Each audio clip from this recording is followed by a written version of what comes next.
Do you subscribe to him where you get you get notified when he goes? Yes. I mean, I don't watch every single one, but I mean, I feel like he's definitely saying some good stuff. He's doing the Lord's work. Yes, he's saying a lot of like a lot of our black women, they're not being told the truth. You know what I mean?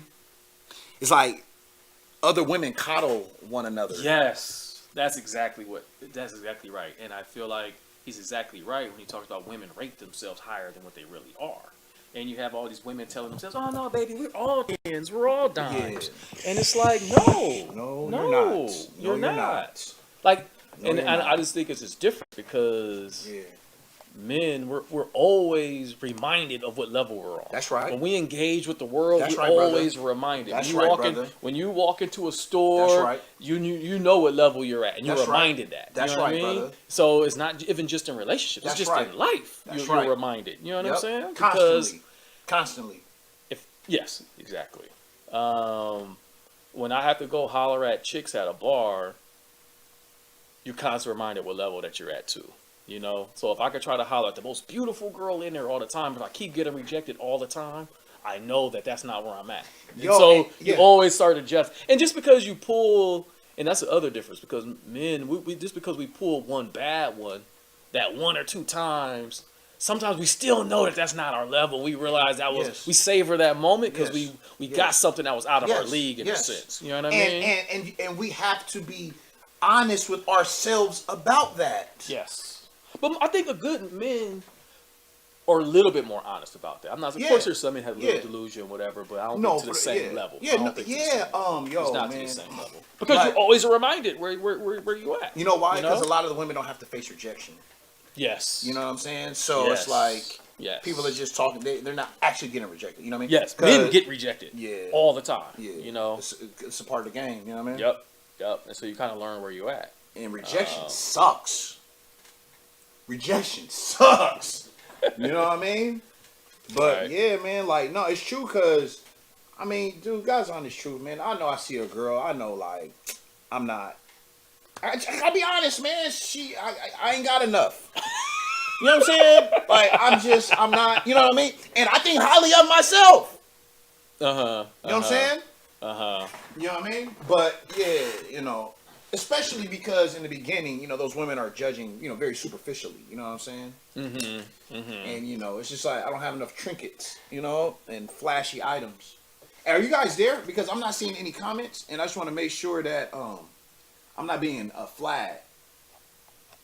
Can you guys just leave some comments?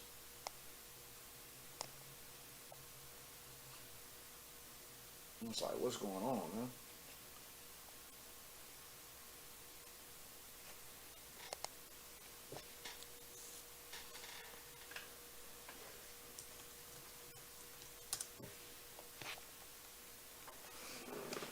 Can you guys hear me? You see? See the mic level going up. Oh, there we go. Panama.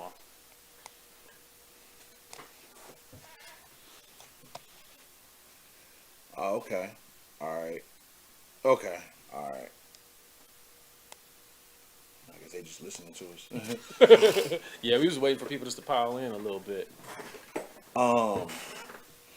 Yeah, man. I remember, like, I met you a little after the story I'm about to say.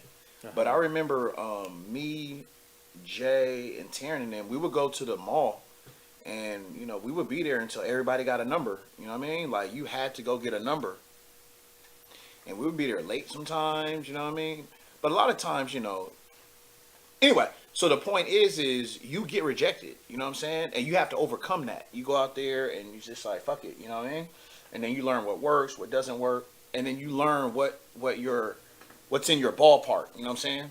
And then so as I got older, when I would holler at chicks, I'd be way more successful because I'm shooting shots I know I can make. You know what I'm saying? Well, you know what your angle is. You know what your angle is as a person, and so you know what types of chick you like. Yeah. Also, and I know the types of chicks that like me. Exactly. You know the reverse. Exactly. So you know your demographic. You know your audience now. You know what I mean? So if my audience is X, Y, and Z, I'm not going to be shooting at A, B, and C anymore. That's right. You know? That's right. Or if I am, I know what it is. That's just practice. But this is where my real bread and butter is. Yeah. You know? Yeah.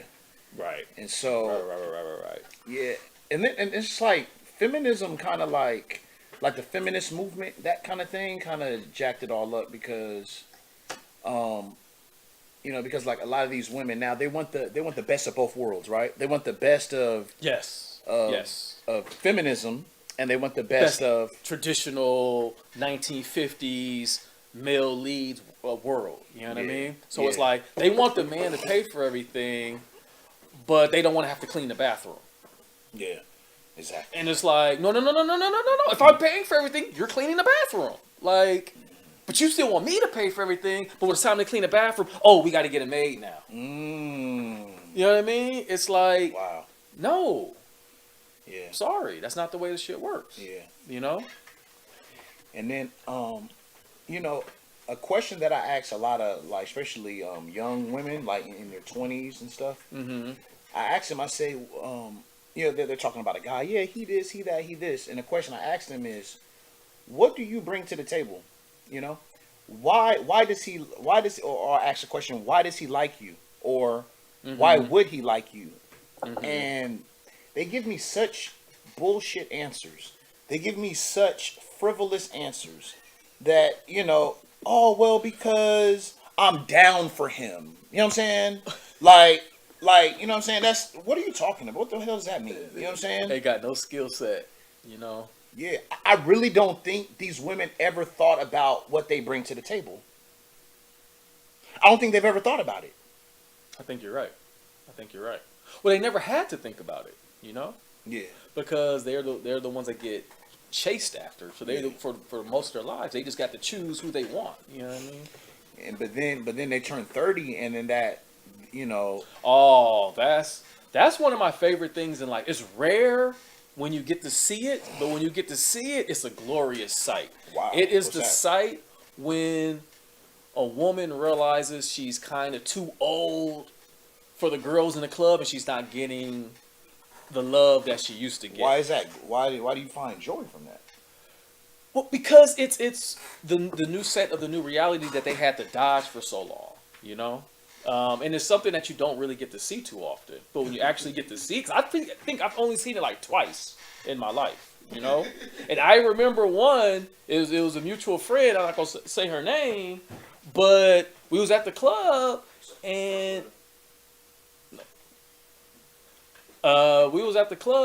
and she's not getting the attention and she's getting frustrated and now she wants to leave. Ooh, You know? really? Oh no, we gotta leave.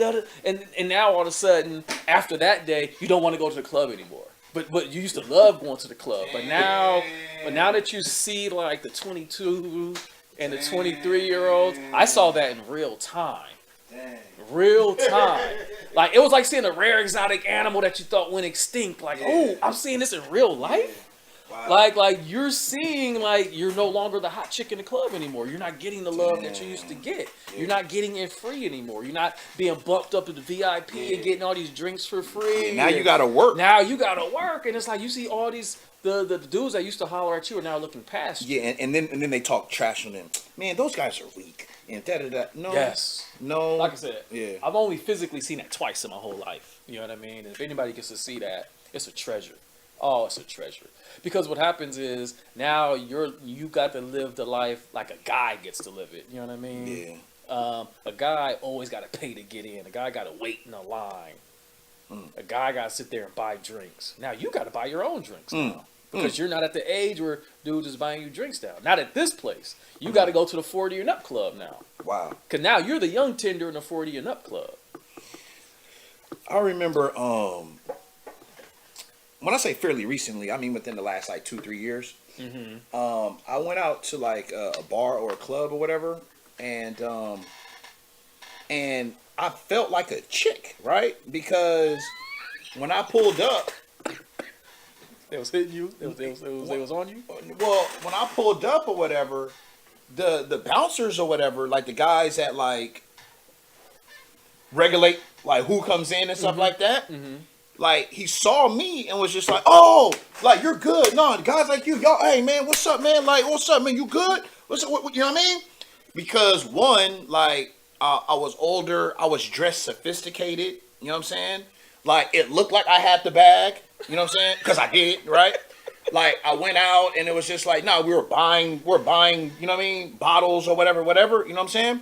And so like other guys was in line, you know what I mean, stuff like that. But like dude was, oh no, you good. And it was just weird because I never really, you know what I'm saying? That's usually what chicks get.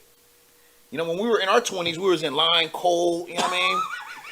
You know what I mean? Scrounging up our little dollars, you know what I mean? Had our flickering with our ID in our hand. I remember not getting into some places. You know what I mean? That hurts. Yes, because you be in line all day, and eventually, no, we're not letting nobody in. Oh my no God. More, and you be out there all day. And then out there three for like chicks come, and then they come on in. Yep.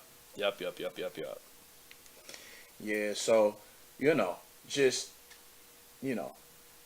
see now it's obviously we're not single or whatever, but if we were single, I would only go out when I'm trying to like when you go out, you just do it big, right? Like just don't go out as often, but when you do go out, like get the tables and the bottles and shit like that. You have a much better experience. Right. You know what I'm saying? No, I get what you're saying. Yeah. So Yeah. Cutmaster, Jada Critic, Flinttown, Panama C, Keys Gotti, Jones 18, Doug B, Rams for me, the one and only T. But you know what's crazy is like now they don't even have like they don't have a dance floor like a lot of times. In LA, the dance floor got eaten up by tables because I can make more money. You know what I mean for the table. Chicago parties traumatized me. I only go to sightseeing, to adventure, no party. Damn, what's been going on at some Chicago parties?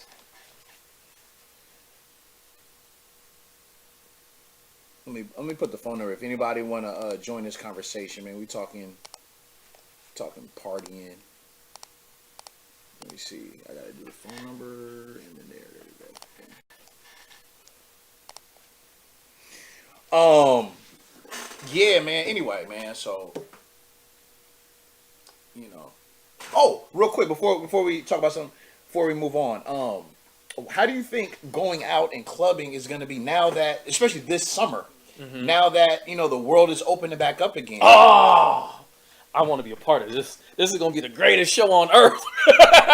That's going to be the greatest show on earth. I've been telling people, I think as a whole, we're going to get not just going to the club bar, but just going out. It's going to be a 2-year effect. I feel like of how it impacts people, because obviously going out you can do that every weekend, but there's certain things that only happen so often. Like let's take a Coachella for instance. Said at the same time. Because Coachella is only once a year, or things like Coachella. Yeah, Burning Man. Just like Burning Man. Yeah. There's other festivals. Yeah, got you. And so there's going to be people that you might not be able to go this year, but you're going to go next year. You know what I mean? I feel like it's going to be popular like for 2 years, basically. And then even for travel. Travel is something that people usually kind of like plan, especially international travel. You know what I mean? You don't just decide. Some people do. They got it like that. But the average person doesn't just wake up and be like, oh, I'm going to Italy this Saturday. That was a trip you probably planned for. Okay. And so that's why I think we'll get about 2 years. I think we'll be good. I don't understand. What are you saying about planning? So you're saying it's 2 years because people have to plan? Yes. Okay. I'm just about the effect, because not everybody's going to be going up that weekend. There's going to be somebody that's like, oh yeah, 6 months, whatever, I'm doing this. So I think it's going to be like a 2-year effect of everything just being popping. I think everything's going to be popping, man. Like, this summer is going to be lit. It's going to be lit. Like, especially, like, I think music venues. Like, for some reason, I just feel like music venues, like concerts, shit like that is, you know what I mean? Because we love live music, right? Like, live music is a big part of culture and human experience. And there's no music. So I think it's gonna, you know what? I think shows, it's not gonna be Kendrick Lamar's performing here. I think it's gonna be a lot of like multiple people's show. You know what I'm saying? Mm-hmm. Like Rock the Bells, you know what I mean? It's gonna be a lot of shit like that. You know what I'm saying? Yeah. Those Made in America. Yeah. Type. Yup. Yeah. All right, man. Live music is therapy. Yeah, we need more drums. Yo, man. The drummers, man. Those guys get chicks, man. The guys that play the Oh, drums. he said we need more. I thought he said about a lot of them drumless loops people be rapping on now. I don't know. That's what I was thinking about. Yeah. All right. So what else? What about like okay. This summer, right? Mm-hmm. What else do you see kind of happening this summer in terms of socially, culturally? Will it come a point to? Yo, did you see? I think people just as a whole, especially this summer specifically, because everything's going to be new. People are going to savor more mundane things compared to like even like things mundane like going to the movies. Like it's gonna be going to the appreciated a lot movies more. was just some old like kind of a thing, but I feel like now that's going to be more of an event for people. Where it's like a mundane event, but it's going to mean more to you now. So I think it's going to be a lot of that, a lot of road trips, because I think international travel is going to take a while. That's why I was saying 2 years too, because each country is not going to be allowing people all at one time. So that's why when I say 2 years, I forgot to tell you say that part. So that's why. So there's going to be like a lot of local road trips. I can see that. But my only little fear is maybe I hope one of these other little strains don't hit or something, because they'll sit here and be like, now the Guyanese Mega Omega strain is out here of COVID, and now we got to shut back down. Like, oh gosh. Look at just real quick. Look at this foolishness, man.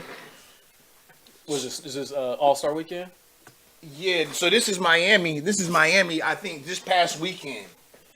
Like what's up with our women, dude? Like they're fucking like have lost their mind. Like, and what's crazy is like there's no guys. They're just twerking essentially for each. They're twerking on top of cop cars. Like what's like what? So was it an event that happened, or was it? Well, for one, this is just a regular. Yeah, for one, Florida has shut down their restrictions, so there's no more COVID restrictions. That's what this is. Okay. Yeah, so you know what I mean. So everybody's at the beach, at bars and stuff. It's gonna look like that all summer, man. Yeah, like that's what it's gonna be looking like. Freaknik 2.0. Yeah, this shit look like Freaknik, but it's like it's just like Hendrix said those city girls. Man, like no, like these girls have no class. Like what are you know what I mean? This shit is crazy, man. It's like to me, it looks real like cheap. No, it does, but I think that's the old man in us. Because if I was a young boy, I'd be like, oh yeah, I'm gonna get some of that. Yeah. You know what? You know what I was thinking? Like, there's something about boats and water that makes women twerk. You know what I mean? If you put any woman on a boat, a black woman, right? You put them on a boat with water, I guarantee you they're gonna twerk. Oh man, that's a nice I guarantee combination. You. Yeah. Right. It's funny. It's because I see it happen a lot. You know what I'm saying? Yeah, man. So. Oh shit, my bad. Hold on. Let me. All right. So any which way, man. So what's going on, man? So Nas, what's going on with Nas? Man, I think Nas just won a Grammy. We want to start off talking about the Grammys and the albums for the best album and the best rap song category. I think this year the Grammys actually did a pretty good job of picking their albums for albums of the year. And I partially think, especially when you look at past years, if COVID didn't happen, I don't know if all these albums would have got nominated. I mean, if this was a regular year. Why? Because in the past, in general, it seems like whoever has some of the bigger songs of the year will kind of spill over into like the biggest albums of the year. And there was a very clear distinction if you look at the best albums of the year and the best songs of the year. You know what I mean? So just for those that don't know, for the best albums of the year, it was Freddie Gibbs and the Alchemist with Alfredo. It was Nas's King Disease. It was Royce the 5'9" with the Allegory. This one. Jay Electronica A Written Testimony, and then D Smoke Black Habits. Inglewood. Now, let's just be all the way honest. If this was a normal year, I'm not sure Royce the 5'9" would have got a Grammy nomination. Let's just be honest. I don't think he would.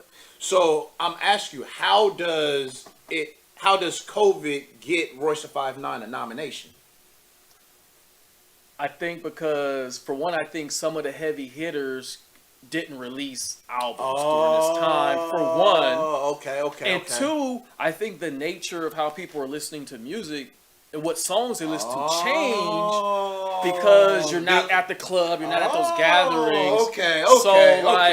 Those twerk anthems don't mean as much when it's not, because they're it's less those things songs going on. Those songs are very situational. Yeah. When I'm in the club, this is the best song in the world. Yeah. Except for as soon as I leave this club and I have to listen to this song in my regular life, the song is average as hell. Yeah. You know what I mean? That's right. When I'm sitting there cleaning my house, washing dishes, I'm listening to Jay Electronica. I'm not listening to that. I'm listening to Jay Electronica. But at the same time, if you in the club, I don't mind hearing Jay Electronica in the club, but I know the average person doesn't. You know what I mean? You know what's interesting? Like I was telling you off air, how this thing is set up, because I know some of the people that know D Smoke. Like, you know, he's a rapper from my city or whatever. And what's interesting is right after his album, all this stuff, the Grammy, this is last year, right? Like, yeah, so the all this stuff came out in November. Yeah. Of 2020, I think. Yeah. So like that shit was last year. Right. And I remember when D Smoke album came out, it was maybe a month later. Somebody told me that he was going to be nominated for a Grammy. Like, to say that, it's like, with such surety.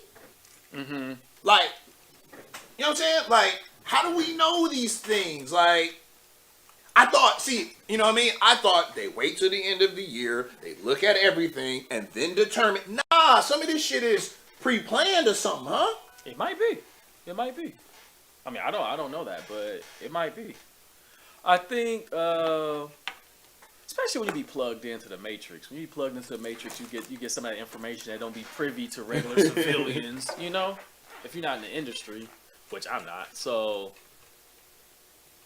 you know, but I think that the Grammys though definitely did a good job of picking their albums for this year. So this is what I was talking about, the distinction though between the albums and the songs of the year.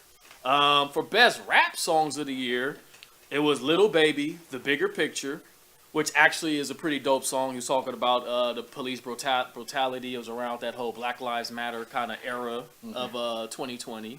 That was a dope song. Roddy Ricch, The Box. I'm sorry, what was the first song? Lil Baby. It's called The Bigger Picture. Oh, okay. Roddy Ricch, The Box. That was a great song. Drake featuring Lil Durk with Laugh Now, Cry Later. That song was all over the place. The Baby, Rockstar, featuring Roddy Ricch. Oh, okay. And then Megan Thee Stallion was Savage. That shit probably won. So, now, let's just be honest. In a normal... Savage would have... No, I'm talking about some of these albums, some of these artists would have been for best rap album, too. Like Meg Thee Stallion probably would have also been for best rap album. Yeah, definitely. You know what I'm saying? Roddy Ricch would have also been... Especially because Roddy Ricch's album was actually pretty good. You know what I mean? It was a pretty good album. Yeah. So it's not like it was some whack album or something, but in a normal year, Roddy Ricch would have probably had best rap album, too. Yeah. You know what I'm saying? Yeah. Under normal circumstance. Yes. Yeah. Yes. The turn-up guy, you know what I mean? Exactly. But I think that's dope. And then also, man, I got to give it up for 2020 with the Grammy. I got to give it up to Hit Boy, because Hit Boy probably had the best year as a producer, because he basically produced like 90% of Nas's King Disease album, and then he also produced all of Benny the Butcher's album. Damn. You know what I mean? To have basically two albums that was super dope this year. Man, Benny the Butcher's album was dope. Is it really? Yeah. To have two albums that you basically produced the whole thing for, like that's, and then one of them get nominated for a Grammy. And then he probably Maurice, man, I was just thinking about you, man. Like we having a music conversation. I know. We was having this conversation. I was thinking about you, and I was thinking about talking about this because I know Maurice, 13 Pisces moon. You be knowing all the info. Well, hey, homecoming queen. Damn. Yeah, but no, Hit Boy leveled up. All right, let's find out. Let's do some. So go ahead. What were you about to find out? No. Don't just keep going. Yeah. No. So I was saying, Hit Boy, man, like he probably had the strongest year as a producer, but then also the Alchemist too, because Alchemist was dropping a lot of dope stuff left and right too. Damn, Alchemist is still cracking. Yeah, that's what I'm saying. He produced a whole album with Freddie Gibbs that got nominated. And that was a pretty dope album too. But like, cause the Alchemist did that, he produced a whole EP for the Cool Kids. Damn, he released a lot of little beat albums that was dope.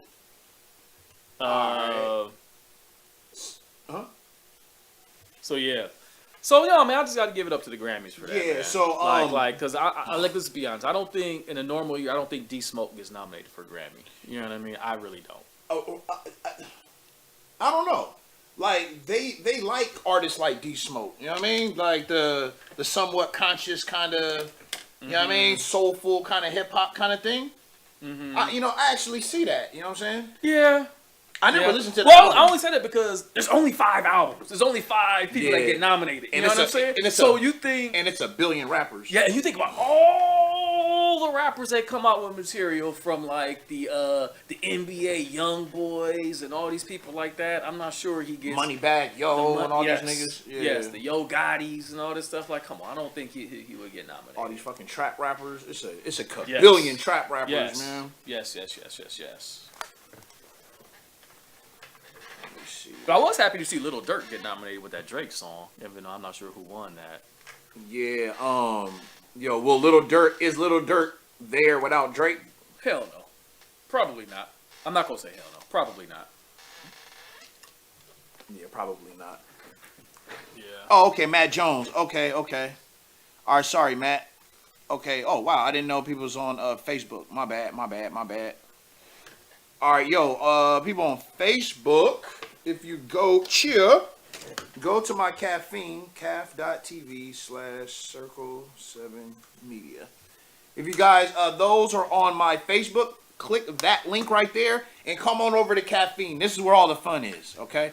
My whole thing is I'm trying to lead you over there. That's how that goes. Let me see who shared this. Yeah, so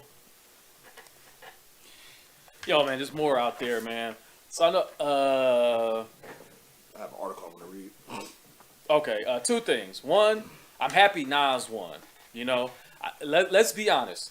Nas winning the Grammys for King Disease was really more of a cultural, you've just done a lot as an artist, so we're going to just give you this little lifetime achievement. Yeah, it's basically the equivalent of a lifetime achievement award. You know what I mean? Because Nas' album, it was an above average good album. Like, I don't think it was a great album. Yeah. But Nas, the type of artist he is, and the type of music that he's put out year after year, especially when you think about it, there's not too many rappers who really have 20+ year careers. You know, like that's fairly rare. There's only like a handful of rappers that you could count on 2 hands. Hey, before you go, hey guys, name some rappers that have been in the game for 20 years.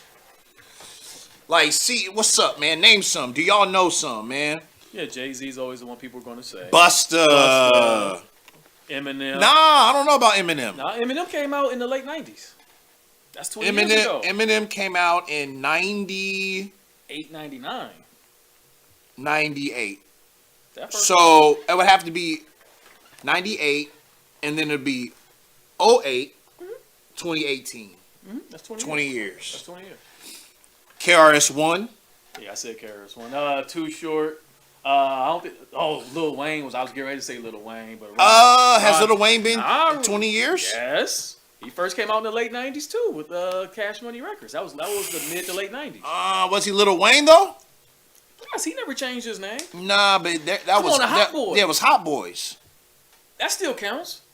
Just like Beyonce still counts from Destiny's Child coming out in the 90s. Yeah, you're right. Now I don't remember when his first solo album came out. If you want to use that as a barometer. But that's close enough to 20 years. I'll give you Lil Wayne. Neptunes came out in the early 90s? I mean, late 90s? Yes. I thought they came out in like... that was the rise of that super producer era. Nah, when did they come out, man? Neptunes, when they come out, bro? They wasn't there in 95, though. No, not 95. I said late 90s. Late 90s. Yeah, okay. 96, 97. No. 98, 99. What? Like Grinding? Wasn't that... grinding. I thought that wasn't until the late, like the 2000s. But whatever, I guess it's close enough. That's close enough. Not Man. for 20 years. You could come out 2001. 2001. Yeah. 2001, That's right. 20 years. That's right. Yeah. Snoop Dogg, Snoop Dogg, yeah. Ice Cube, Ice Cube, Scarface. That's a good one. Scarface. But you said Fat Joe. Yeah, Fat Joe. People sleep on Fat Joe. Fat Joe came out in like 93, 94 with Fat Joe the Gangster. His first album produced by Diamond D. He was Digging in the Crates crew. He was so whack when he first came out. No, he was alright. Well, he wasn't the best rapper. He wasn't the best rapper. He was whack, But the thing is, I just like Fat gotta Joe go, because Joe. yes, that was his first song. I got a flow, Joe. You know. I mean, I like Digging in the Crates crew. I like Of that whole, course, I like, yeah. So he was down with DITC, so that made me like him from that angle. Yeah. You know? Diamond D. One thing I will say Finesse. about Fat Joe is he doesn't get enough credit for like kind of doing it underground and mainstream. Yeah. Kind of not simultaneously, Yeah. but having foot in both worlds. Yeah. You know what I mean? Yeah. Because people forget like Fat Joe's out here doing songs like OC and stuff like that. Yeah. While at the same time Yeah. having songs with Ashanti and all that stuff. Yep. Yep. But yeah. All right. Let's see. Who else? I don't know. Oh, somebody said Jim Jones. Jim Jones had it 20 years? Nah. Now when did Dipset come out? Nah. Dipset, they really was out by 03. Yeah. 03, 04? That's just shy of 20 But years. Cameron's been in 20 years. Yes. Sure. Yes. Cam, yes. you know what I mean? Yes. Jim Jones is close, like 18. You know what I mean? Yeah. Probably 17. But I don't know, like, see, I guess the question is being in the game like 20 years like Nas is very different than, you know what I mean? Because Nas is still putting out good quality stuff. Some guys are just releasing albums, ain't nobody listening to them. It's just as trash. They're terrible. Yeah, Right, like nobody's listening to a KRS-One album. nobody's listening. Nobody's listening to a KRS-One album right now. Yeah, And he still comes out with albums, you know what I mean? yeah. He just did a song talking about Noble Drew Ali and shit. I was like, damn. Busta Rhymes album was pretty good that came out. Yeah, I heard it was. It was pretty good. I like that Jay Electronica because he was Muslim. He brought that Muslim shit back. Yes. See, I hate when people use the lazy argument that Jay-Z just washed Jay Electronica on the album. Because a lot of people, when that album dropped, everybody was like, oh, Jay-Z just washed Jay Electronica on the album. And I'm like, man, that's such a lazy, like, thing to say. Like, you obviously aren't listening to the album, you know? I feel like Jay-Z delivery is more nimbler than Jay Electronica's, and because his delivery is more nimble, people just was like, oh, but I'm like, no, if you listen from bar to bar, they was about the same. They was about equal. A lot of Jay Electronica's bars are, you have to repeat them because you don't hear everything he's saying on the first time, you know, because Jay Electronica will sneak in little words that might be like Igbo from a whole different language, you know. He'll throw in random like Hebrew words or stuff like that you don't even catch the first time you listen to it, you know. And so it kind of irked me back then, but I'm definitely happy that that album got nominated because honestly, out of all the music that came out this year, that's probably the album I listened to the most. As far as like repeat listening to it over and over Yo, again. the Grammys nominated an album that's narrated by the Honorable Minister Louis Farrakhan. Right. Do they even know that? they probably don't even know that. You know what I mean? And it was a dope way to. Woo! I listened to that intro a few times before I even got through the album, man. The way it starts is just like powerful. Like, man, that was. What about that was Thundercat? great. Somebody I'm said. happy Thundercat won too. Somebody said I've been listening to Umbrella Symphony. I don't know. Oh, okay. Yeah, I'm glad Thundercat won because he's been one of my favorite artists for a minute, and that Thunderball Do-Rag, that was a dope song. I'm not Thunderball. I'm sorry, Dragon Ball Do-Rag. Yeah, Boss Man that's says he like all praise due to Allah. Have you heard that song? Yeah. That's on Jay Oh yeah, how you feel about that song? It's pretty good. I think it's one of the ones that don't have no drums on it. How you feel about the songs with no drums? Like that's been a big thing. Like Griselda and them guys. You know what I mean? Beats with no drums. Soul loops. That shit's hard. I like it. Yeah, that shit's hard. I want to say Planet Asia was one of the first people I heard doing like the drumless loops or whatever. But I don't think a lot of people don't think of Planet Asia first. They usually give it to damn, what's the rapper? Oh, which one, Boss Man? All praise due to Allah. That one. I'm trying to think of the rapper that always be doing the drumless loops. Ghostface? Rock Marciano. Oh. Rock Marciano always does a drumless loops. A lot of people give him, you know what I mean, for kind of starting that. But I like the drumless loops in a sense. Yeah. In a sense because I feel like sometimes... all right, I'll listen to it. It lets the rapper kind of breathe without the constraint of like the drum, like having to always be on that bar. Always got to be on that snare, you know? So when you have the drumless joint, sometimes I feel like the MC gets a little bit more in depth in what they're saying because they're not as worried about hitting that snare. That's what it feels like to me.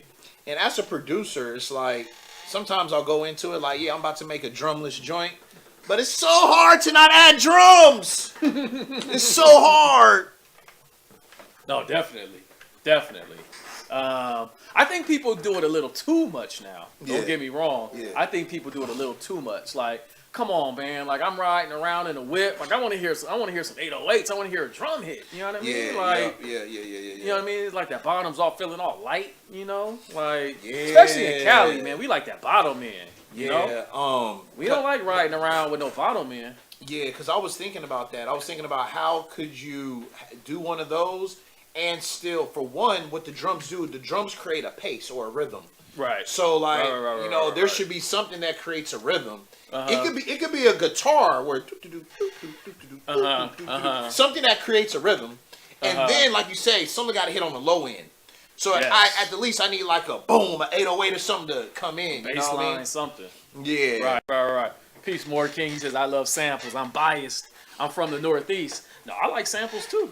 That's my bread and butter. Yeah, samples and shit. And that's why More King talk about he likes samples. That's why I like the Grammy Best Album list. If you look at all the Grammy Best Album sample-based music, all of it is sample-based hip hop. You know what I mean? D Smoke does a little bit with live instruments, but he has a lot of sample-based stuff in his. The Alchemist, The Alchemist is sample-based with Freddie Gibbs and Alfredo. Disease, Hit Boy was a lot of soul samples on that. Royce of 5'9" usually has a lot of samples. That J Electronica was all samples.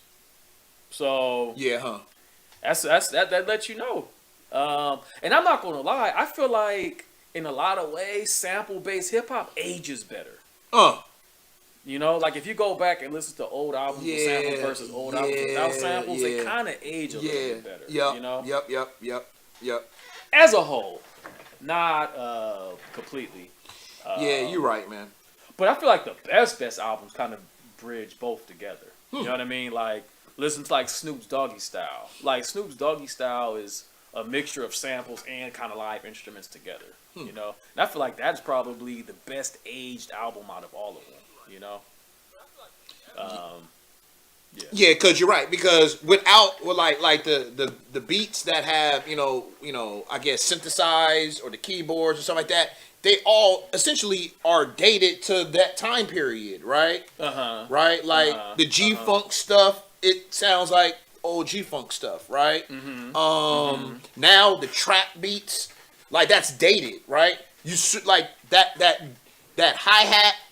That triple hi-hat. Yeah, that snare and that 808, like in like 8 years is gonna be dated to today. You're gonna be like, oh nigga, that sound like 2020 type shit. You know what I'm saying? That's real 2018. Yeah. Right. So yeah, man. So you're right, man. You know what I'm saying?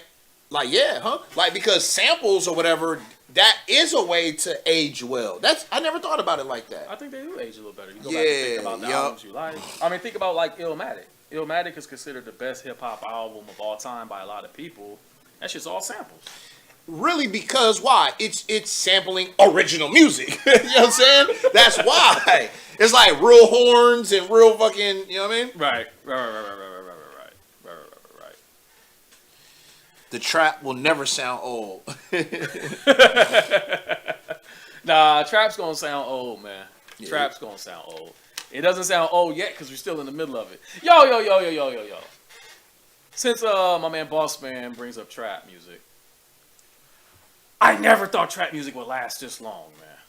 Yeah. Like, let's keep it real. Like, trap music has been the dominant, probably production style of hip hop for like 15 years. Yeah. Like, it's probably been at least 15 years. Came out? It's probably been at least since 2005, maybe 2006. Yeah. Like, trap music has been a dominant song for a long time. Yeah. And like, I never would have thought it would last this long because everybody talks about, there's been obviously previous styles, you know what I mean? Because on the West Coast, we had the G-Funk. On the East, they had like boom bap and all that. But if you look at how long boom bap was popular, you talking like maybe 6 years at the most. Yeah. You know what I mean? Like boom bap was around for 6 years. G-Funk was like maybe had like a 6-7 year run. And like that was it. And it's like trap's been like 15, 16 years. The dominant sound, you know? Trap. And that's the thing that always kind of strikes me about hip-hop now is because I feel like if you listen to hip-hop in the past, the sound of hip-hop changed about every 2 or 3 years. So you would listen to an album from 88 and it didn't sound like the albums from 91, but you listen to an album from 91 and it didn't sound like the album that came out in 95 or something. You listen to an album from 95, it don't sound like an album from 99. But now you listen to an album from like 2018, it should sound like an album from 2017, sound like an album from 2016. Because the sounds, I feel like, aren't changing as often as they used to. Yeah. Well, trap, giving trap its credit, it has evolved, like. Yeah, that's true. That's true. Trap has evolved. So. Yeah, because that's the only way it will stay alive. You know what I mean? There's like different kinds of like future trap, and they got like different names. And stuff, but some of that's just marketing gimmicks. Yeah, it is stuff. And a lot of it is like non-black people, non-hip hop people trying to find a way. You know what I mean? I say you can't make trap music if you're scared to go to the trap. That should be a rule right there. If you're scared to go to the trap, you shouldn't be allowed to make it. Stop pillaging and plundering from a place that you wouldn't be caught dead in. Wow. That's what I feel. Gentrification, huh? Yeah, gentrification of trap music. So now you have all these like no for real, because now you have all these EDM / what you're talking about. Yeah, they call it like festival trap and all this weird shit. I'm like, no. You're the type that wouldn't be caught dead here. You know what I'm saying? So you shouldn't be allowed to make trap music. Like no. So all right, man. Thank you for calling, brother. Talk to me, man. Peace, hello. Peace, Craig. More King, calling from Atlanta. All right, man. All right, can you speak up a little bit? Can you hear me? Yeah, no, I can hear you. Just, you. My bad.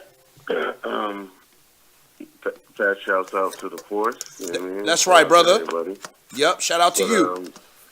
I just had to, I appreciate you, Ali. You know what I'm saying? I definitely, you know what I'm saying? I salute to the younger people. I'm in my 30s, but like they, going off what Craig was saying, I didn't think like the South would be dominating as long as they have been. You know what I'm saying? No, there's no way we could have predicted that.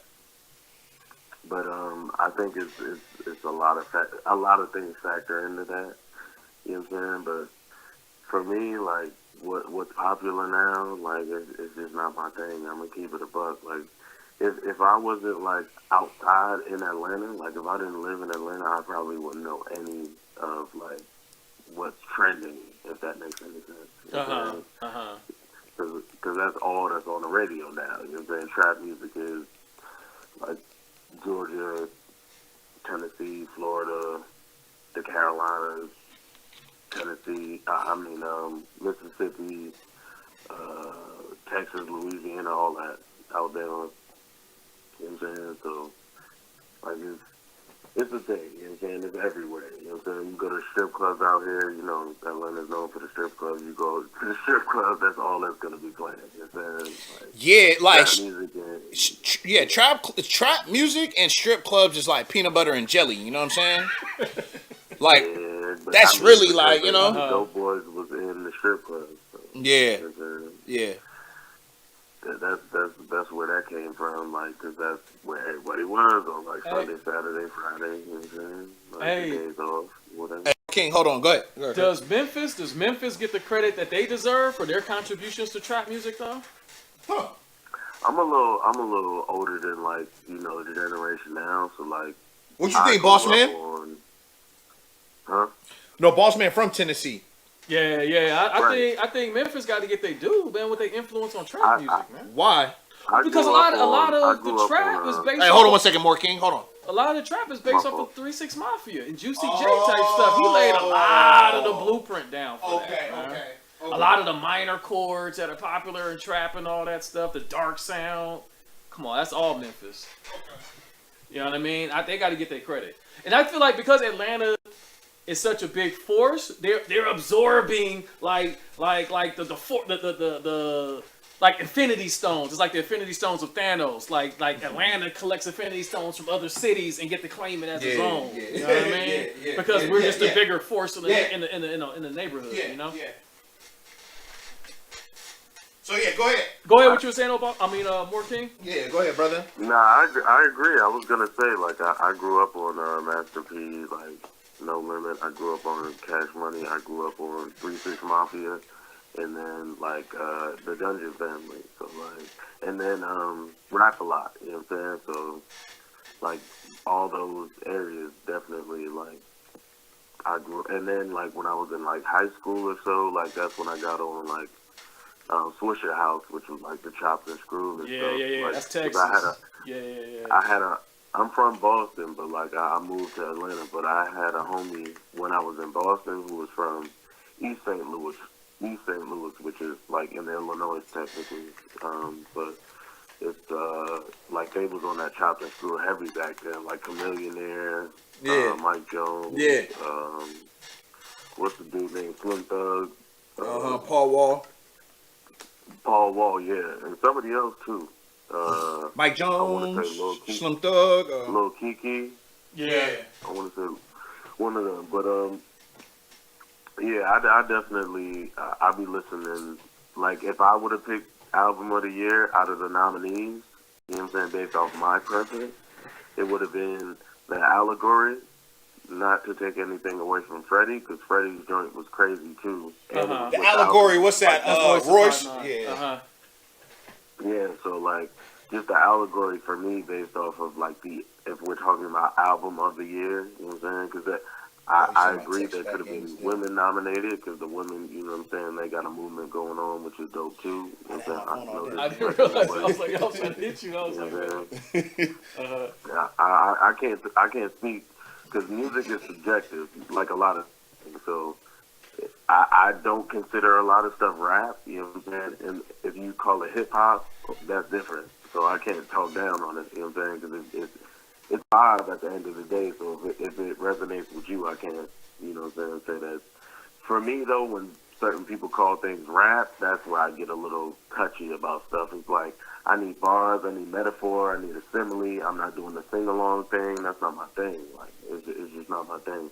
And then it's been duplicated and microwaved now. So it's like, again, to what Craig was saying, like how long it's been. It's been that long. One of the reasons is because it's easily duplicated. You got people in Minnesota talking about their little van with tattoos on their face. You feel me? Like and doing trap music. yeah. So, Yeah, you got because you had that whole emo trap wave. Right? Is that they used to call them SoundCloud rappers. SoundCloud rap was basically like emo trap kind of sound. Like you know what I mean? Little That's Uzi Vert. Little Uzi Vert could fit into that. I like Little Uzi Vert. Yeah, Lil Uzi the Vert emo guys, Juice WRLD. Not a dude, something red. The depression music, Trippie Redd. Trippie Redd, like Trippie Redd. Yeah, he does that XXXTentacion. That's that emo trap.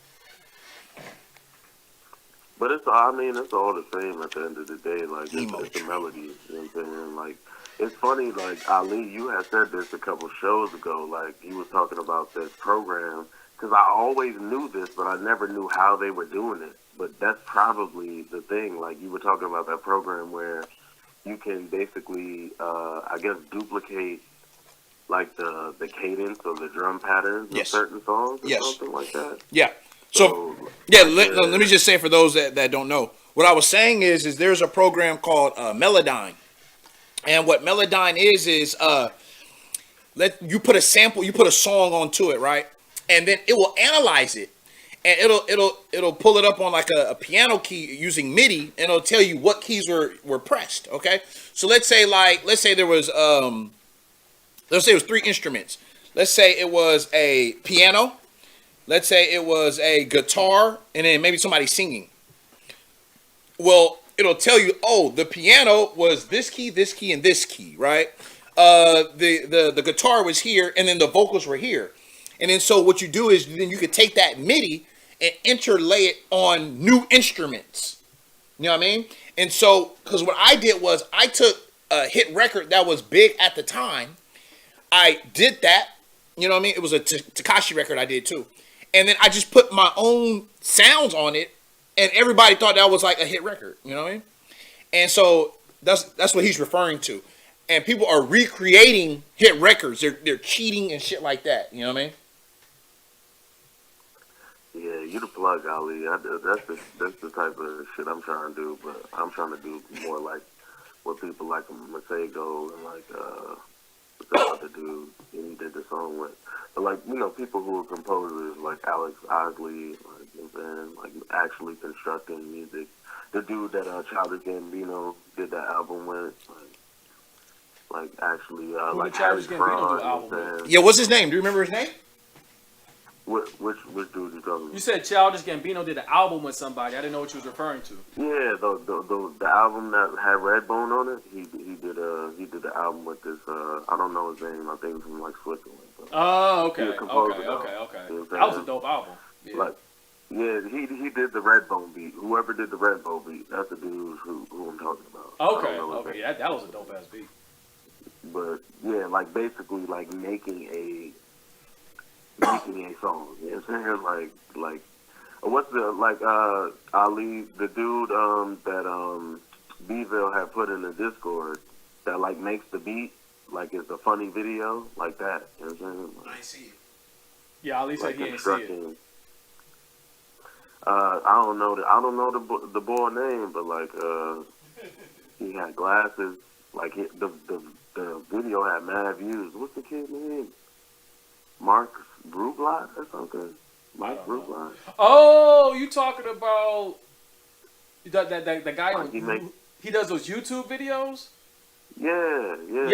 He always yeah. sings. He be singing. He did like some stuff with Erykah Badu or something. I don't know, bro. Like, you know what I'm saying? I've seen him on Twitter before. So that's Yeah, how I think I know knew who who you're he talking was. about, man. He be making little Like- funny little R&B songs on the spot type of thing. Yeah, like, Masego does the same thing. Like, that's what I want to learn how to do, like, eventually. One day. Ah, okay. But, like, that, me personally, like, no disrespect to anybody again, but I'm biased. I'm from the Northeast. Like, hip-hop rap was started in the Bronx. Like, that's the thing. You know what I'm Right. saying? So when you call something rapping, you know what I'm saying? Like, that's something specific. Like, no disrespect to any of the people, like, you think are rappers, but I just... Nah, it's you kinda know what baffles me now because you're talking about this is rappers who don't want to be called rappers. Yo, Like that whole like I'm not a rapper thing, but yet you're rapping, but I'm not a rapper. You know what? I'm cool with that though because I want to. You are? That's a big cop out to me. You know Nah, what I mean? honestly, son, I want to say it was Lil Duval who said it on some podcast I was listening to, but Uh-huh. like these new kids is like jazz musicians, bro. Like it's about the feeling of the music, like. You know what I'm saying? It's not about the content. Like, I grew up, I was born in 86. I grew up in the 90s. So, like, everything in the 90s was content-based. You know what I'm saying? Uh-huh. That's why What you say? That's why it's timeless. It's timeless music. Like, if you literally go on YouTube and type in The Message by the Furious Five watch the video and listen to the song. Like, it resonates today, which is crazy. You know what I'm saying? Yes. If you think about it, but Yes. it was something that was based off of real life. You know what I'm saying? Yeah. So, you know, at the same time, like Yeah. Shout out to people Nelly like Mill Lil for Durk, that. Yeah. right? Yeah. Like people like Lil Durk, and I'm not a fan, but I'm not gonna say he sounds bad, but like that's just not for me. You know what I'm saying? But How you feel about Lil people Baby? like his music though. Well, see, that's why I liked. Lil, That's why I was Lil like, Little Baby Baby, the Bigger is- Picture got is- nominated, because that's actually a song about something. I mean, Lil Baby. I will say, like, out of those newer people, he sounds like one of the people who actually. He can actually rap. If that makes Yeah, sense. he could rap. You know what I'm saying? Not gonna lie to you. I wouldn't say that I hear like that breakdown of like telling a story, assemblies, metaphors, and bars, and you lining up this bar to rhyme with this bar and all that stuff. Like, I don't know if I hear that in his raps, but like, you know what I'm saying? Like, it sounds like he's trying to put thought into his words. He does. You know what I'm saying? Like, Yep. for me, that's what rap is. Like, it's poetry. You know what I'm saying? Like, Yes, I agree. before we were rapping, we were poets. Like, somebody I look up to is Langston Hughes. That's somebody who had a big influence on my life. So, like, words, liquid swords, like, that's the thing. You know what I mean? So, you just gotta know. You know what I mean? Like, no disrespect to nobody. But, you know what I'm saying? I just wanted to say that because me and Boss Man was going back and forth or whatever. But shout out to the Force. Shout out to you, Craig. It's always love when you come through. You know All what I right. mean? That's Shout what's out to up, you, man. Ali. Yeah, thank you, brother. Thank you for calling, man. You already know. Y'all stay safe out here. All right, cool. Mhm. All right, you gonna read that article? Yeah. So this is an article about Hit Boy, man. So what were you saying about Hit Boy's 2020? You were saying, I'm saying as a producer, he probably had the best year as a whole because he produced 2 whole albums. You know what I mean? He produced Benny the Butcher's album, which was dope. And then he produced Nas' King Disease, which is also a very dope album. all right. So this is an article from The Medium. In a year that has seen musicians scrambling to adapt to COVID-19 pandemic, which disrupted both touring and recording, not to mention wreaking havoc on release schedules, I would imagine, right? Right. Hit Boy had one of the best stretches of his career. Wow. 33-year-old Fontana, California, producer, rapper, executive produced 3 of 2020's most acclaimed rap albums. Oh, I forgot all about Big Sean's Detroit. Let me read it. Nas's King Disease, Big Sean's Detroit 2, and Benny the Butcher. Mm-hmm. Go ahead. No, I was saying I forgot all about that Detroit too. I forgot all about that. I like Big. No. I didn't. Honestly, I didn't listen to the whole thing. I'm not gonna lie. I like Big Sean as a rapper. A lot of people don't like Big Sean, but I like Big Sean basically for what like More King was saying. Like when I hear Big Sean, he's trying to push his pen. Like he's actually trying to rap and write dope shit. You know what I mean? So I like anybody that I feel like is trying to actually put their time and effort in. You know. And Big Sean has had the biggest improvement. Oh my gosh! If you listen to old Big Sean mixtapes, they're terrible. Terrible, huh? They're terrible. They're terrible to me. But I think he's dope now. So I'm not, you know what I mean? So I think he's dope now. So it just shows you if you keep working at it, you could get dope. I don't think he was dope when he first came out. All right. Benny the Butcher's sophomore album, Burden of Proof. It was all light work for the man born Chauncey Hollis. In 2011, he signed a production deal with Good Music. He produces Click, which was a big song, right? He did Niggas in Paris for Jay-Z and Kanye. Yes. He's since grown his resume for Kendrick, Nicki, Drake, Ariana Grande, Lil Wayne, Travis Scott, many of which were on display on his Versus display with Boy Wonder. You ever watch his Versus? No, I didn't watch that. I didn't even know he had one. The usually drama free, usual Universal Music Publishing. Earlier this year on Instagram, the worst publishing contract we've ever seen. Damn. Whoa. But the ride to the top wasn't without turbulence. The usually drama-free Hit Boy aired out Universal Music Publishing Group earlier this year on Instagram for for keeping him in what he says his lawyers have called the worst publishing contract we've ever seen. First of all, you signed it. You signed it. You know what I'm saying? Like, how you signed the worst deal niggas have ever seen? You signed it, bro. Well, you know what it is. I signed it when I really wasn't that hot. Now I'm hot, and so I want to renegotiate the contract that I signed when I wasn't hot. Yeah. You know, that's what all the boys down to. Yeah, read the paperwork, man. Right. Hire somebody, you know what I'm saying? Niggas sign it real quick, you know what I mean? You ever signed that Scottie Pippen deal? I know, right? He did like the musical equivalent of that Scottie Pippen deal, you know? Now he's trying to be like Scottie Pippen. I'm sitting out some games. Nigga, Scotty, you signed that deal. But see, Scotty thought he was going to get hurt, or, you know what I mean? You know what I mean? Wasn't it that situation where, like, yeah. He thought he was doing a better deal for his family. Yeah. This money was guaranteed for a longer period of time, and whatever. But it was less money. Yeah, a lot less. Yes. Niggas was getting bread. Scotty was over there making crumbs, bro. He was like, you're Scottie Pippen, though, right? You're like a top 10 player in the league, and he's like, there's like 100 players making more money than you. Luke Longley or something, you know what I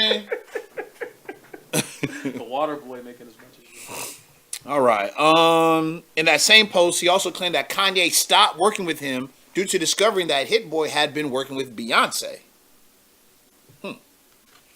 My fallout with Kanye used to really mess me up mentally. It made me feel okay, whatever.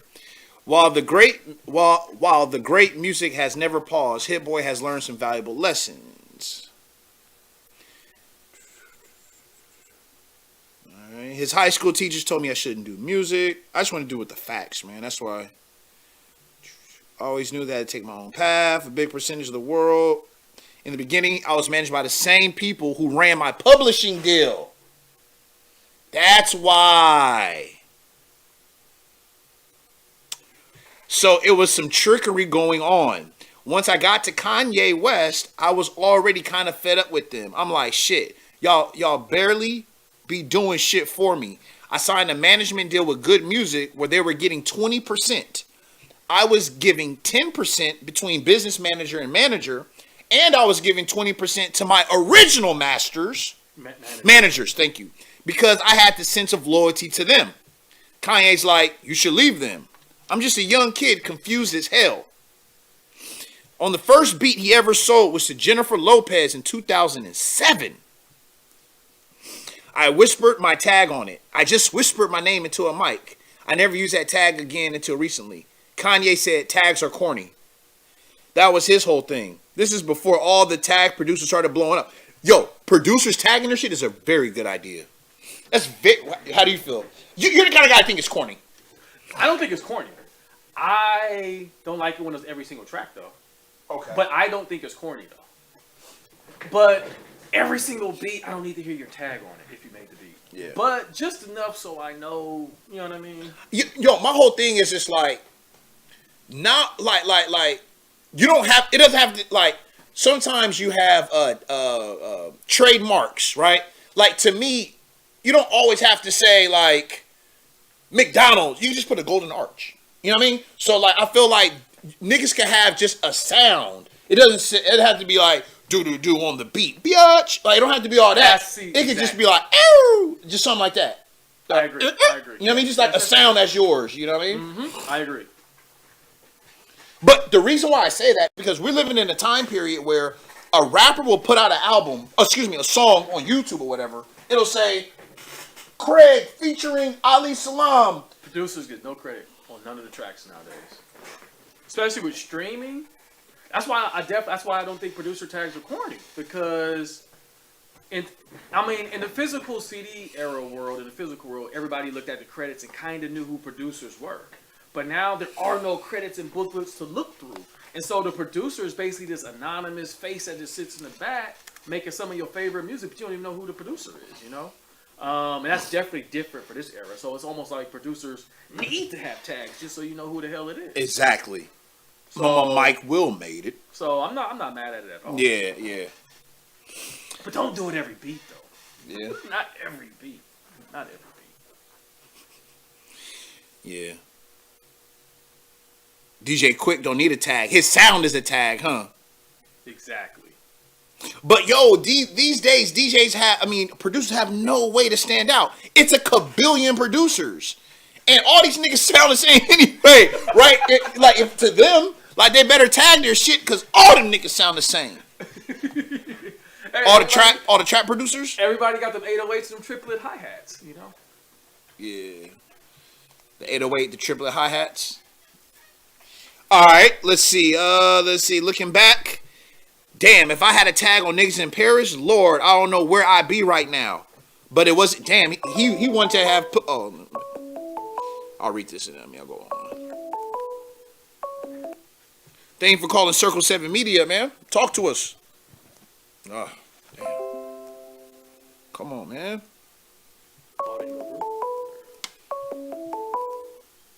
Thank you for calling Circle 7 Media.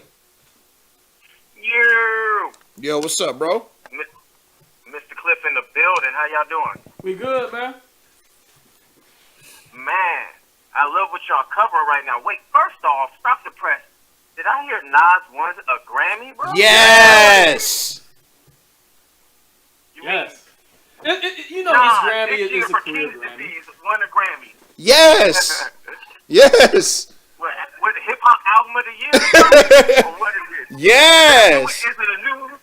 Are you shitting me right now?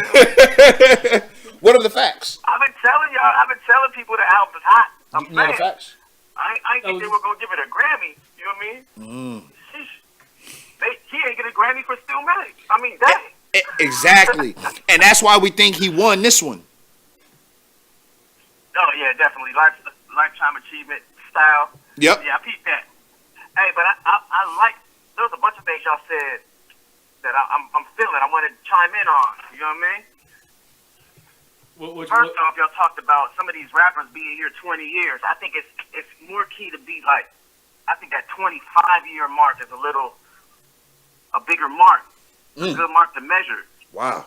Like, because that really means golden era. Like, it's almost 30 years for real. Because a lot of people came out around 91, 92, and those are like a lot of the pioneers that are still around for real. Not maybe even 93. You know what I mean? Like the Redmans and the Tupacs and the Nas's. You know. Anyway, what else was it?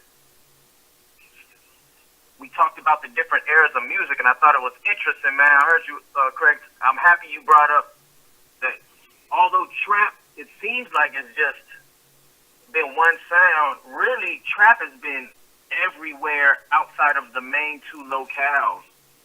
You know what I mean? Like New York and Los Angeles? Yeah, basically, bruh. Because for a long time, boom bap was so New York, right? Yeah. Yes. And then we get the G-Funk era, the gangster rap era. That was big. West Coast was big with that.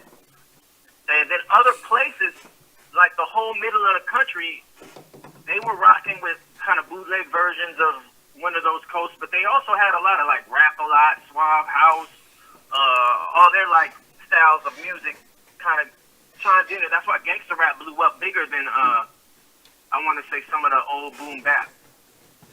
Like it took it to a new level because it was like it was simple. You know what I mean? Yep. It just took a whole different face. Well, So when trap comes Hey, out, hold on 1 second, Cliff. Go ahead, Craig. No, I was going to say, I think what you're talking about, I think the influence of driving versus non-driving plays an influence on that. Because if you're in New York, car culture, basically. Because if you're in New York, you don't have car culture like that, you know? So you're not making music to ride to. A lot of their shit was headphone based and Yes, headphones. but if you're in Texas and Florida, these are like heavy car culture places. Yeah, California. swinging on And foes. so you make music more for driving around in cars, you know? So what were you saying, Cliff? Yeah. hey, but I was also gonna say, I'm so happy y'all brought up the 3-6 influence because at the end of the day, right now, like you can name probably like 5 or 6 songs right now that have been popping that are just almost completely 3-6 flips. You know what I mean? Yeah. Like from lyrics to beats. I mean, what is it? Even Ray Sherman flipped fucking a 3-6 song. Huh. What's that joint? Rob with the Mob. Hamdulillah. That's slob on my knob, like corn on the cob. Like Yeah. it's the same shit. It's just Damn. made different. Huh. Like, Damn. Juicy J is literally all over. He's all over God, a lot he's of whack. features, and he's getting cut off the feature for the radio version. Wow. But he's still producing and making money off his music. Project Pat, Cardi B remade Chicken Heads. Huh. Chicken Yeah. Heads. Yeah. What did you remember? She had That like a was a dope chicken head song. song. Uh-huh. Drake stole Project Pat lyrics. Project Pat's part of 3-6 as well. You know. Damn. So, well, man, that's if I get caught, man. Push me to the edge, so it really ain't my fault, man. That's Project Pat. Damn. So But 3-6 that- Mafia is like, them niggas out there cranking hits out, huh? They're like, damn. I didn't know there was that revered. Oh, man, like, at the end of the day, when, let's say, when were they coming out? Right around the 2000s, maybe before. I mean, worldwide, like, Tear the Club Up, it's like 98, for real. Uh-huh. But see, they weren't getting acceptance by the real gatekeepers of hip-hop, for real, because people liked their beats. The beats were different at a different pace, but it was just simple, ignorant shit. Niggas wouldn't respect that shit, you know? Niggas was still listening to Nas and Wu-Tang, like, nigga. Right, you know what I mean? right. Like me. I Yeah. think the song you that know? blew up And nationally. even gangster rap, like, Hey, hold on, Cliff. Hold on. Go ahead, Craig. No, I was gonna say the song that had blew up nationally around that time. I think it was that early 2000s. Was that I Get Fly, Fly, Well, I Get High. I guess it was I Get High. Yeah. That was the radio version. yeah, like that's one of their biggest hits. Yeah. But low key, I learned by living in DC for a minute. There was a Oh, whole simple. middle of the country that just liked like Rap-A-Lot style rap, like that 3-6 style shit. Because 3-6 had an album called Choices. It was like a hood favorite out here. Like Choices was cranking. People like MC8. That was West Coast, but it was still dark and kind of slow paced. Yeah. When that trap stuff came out, it seemed like it was more of an excitable sound, and it's everywhere, just spread everywhere. And now, the way we look at like old school sampling, a lot of the new kids, they're looking at sampling older trap. And they look at that like that's the hip hop they grew up on. They don't look at it like boom bap is hip hop. They didn't have boom bap. Like if you're an 18-year-old, you weren't around for boom bap. You just weren't. You know what I mean? Dipset's the closest to boom bap you might have heard. like, you know what I mean? Like, Damn. if you're born in 2000, Kanye's the closest you get to boom bap, huh? yeah, Rick Ross probably, right? Kinda, Right. but not really. I like Justice League and their production, man. Oh, it's beautiful. Beautiful. No, I love Good it. I stuff, love huh? Oh, beautiful. With the live instrumentations and Oh, stuff. man, That shit is. bathing in music. It's all luxurious. You know what I mean? Yeah, I gotta check my credit Oh, score. yeah, it's some I high gotta check my quality. credit score before I press play. Yeah. And then we got, what was the other topic? Y'all brought up something I like too. Oh. The singing versus the bars, like the rapping versus the singing. Yeah. Because, like, music's transformed, right? Uh-huh. So it's like, I almost feel like, it's like you said, there's a difference in poetry and singing and doing, like, trying to be jazzy with the voice. I was thinking about that earlier today because I turned on that old Wu-Tang Forever. I had to turn on Heaven's Sakes. And I was just thinking about how fire this was back in the day and how I'm cranking it and I'm looking at some people look at the car like, what the fuck is that? And I'm like, I know this 15-year-old ain't never heard this shit right here. Like, you 15, you ain't heard this right here. Like, for real, you gotta get hip to this. And I think about it, I'm like, these three brothers who rapped on it, they're really saying so much. Like, it wasn't easy to be a good rapper back in the day. Like, you could have a flow, but if you didn't really have it together, yeah, people would only like you so much. Right. And then, like, if you had too much, I think rapping almost got too technical for the average listener because they don't even know what they're hearing. So they just started liking the flows and the beat patterns and simplistic rap, man.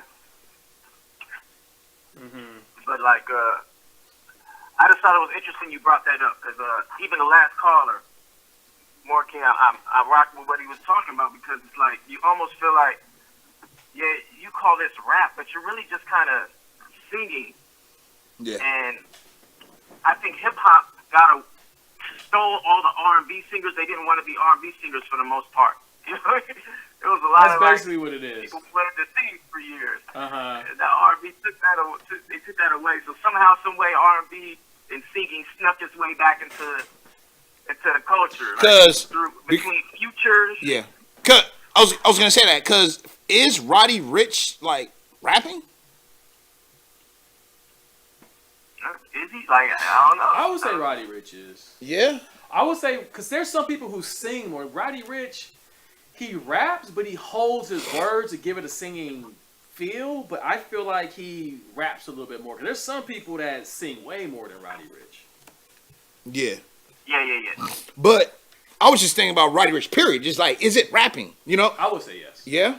I would say yes. Me personally, like, I love his style. Like, to me, it's amazing to me. You know what I'm saying? Like, I love that. Oh yeah, I like that. Yeah, I love that, man. But I don't know. I don't know if it's rapping though. You know, it has rap sensibilities. Well, I mean, but singing has been on that sing style, not specifically this style, but The singing, whole melody. Yeah, like we got people like Bone Thugs and Harmony. Right. Like, this is not new. Right. Like these young kids think they're doing something Right. new, but it's like Mos Def used to sing all the time. You know what I mean? Andre 3000. Even PM Dawn. You know? Devin the Dude. Yeah, Yeah, Devin the Dude. uh-huh. So, I mean, it's not new, but young kids think it's new. You know what I mean? Because the way they're phrasing it is different, and the way they're holding the note is different, you know? Well, it's an interesting transformation because I think a lot of the singers from back in the day, the sing rappers, they were a little ahead of their time, so people weren't really understanding the package. Yeah, You know what I mean? yeah. I really think that for PM Dawn, because I feel like PM Dawn was a blueprint for Drake. Drake ran with a lot of PM Dawn style. That And I is feel so like it was true. he was so before his time that KRS-One beat him up over his style. Yeah, he was all soft. You know what I mean? Yeah. Like, oh, who's this dude singing all over these beats and stuff? They could get beat up. But it's like, he fits right in with today's era. Let's take it. Also, Arrested Development, that dude. Yeah, was like ooh, rapping and Speech was singing nice. crazy. Speech was nice on the mic. Speech was nice. Underground LA had a whole singing rap culture. Like, Project ACLO. Blow, that was a whole No, singing Micah rap 9. culture. Micah 9. Yeah, Mike Yeah. and I, Freestyle Fellowship. They used to sing and harmonize That's on the mic right. too. You know what I mean? Trey, Slim Kid Trey from Farside. He used to sing. Yeah, that flow was crazy. Yeah. But I think what's interesting is since the beat changed, the singing changed to the new rhythm. It's like a different rhythm. So they don't do it the same way like the old school people do it because the beat switched up. Well, and I They got think that bounce to it. Ali brought up a good That point. I don't hi-hat, know if you can hear him off mic, but he said the advent of auto-tune too. That changed too, because auto-tune didn't used to exist, you know? Yeah, the technology, yeah, that definitely did it. Oh, we got to give T-Pain credit too, because T-Pain birthed a lot of these dudes now. Yes. And him and Lil Wayne, man, because Lil Wayne was the rapper who started just doing a whiny, like, you know? Uh-huh. Because, like, just like songs like I'm Single, and, like, I don't know, he had some other songs. He just would start. Because even people who liked him for his bars that didn't like the singy shit was like, he's still cool, but just, I don't like the singy shit. Uh-huh. Meanwhile, there's a whole generation growing up thinking this is hip-hop. He raps and he can sing, and he uses he uses that. Yes. Like, voice Yes. shit. Yes. And, but the trap sounds last. I want to hurry up and say this, and I'll get out of here soon. But I was trying to take notes on what y'all was talking about real quick before I called in. But, You want some? Just put it right here. y'all always bring like 6 things I think is interesting. But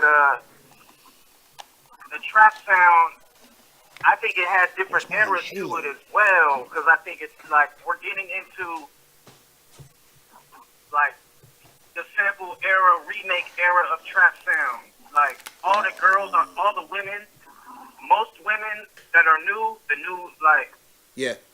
female rappers, Yeah. they are remaking. Yes. They are remaking like mid 2000s. Yes. Like I heard a chick sing over "Old Boy." Like the Cameron joint. Yeah, I have heard that. I heard that on the radio. I don't know who that is. Yeah. Yep. Like, oh boy, somebody did a Wu-Tang one. I didn't even know that. Yeah, somebody did a Wu-Tang one. Was it Cash Rules Everything Around Me or something?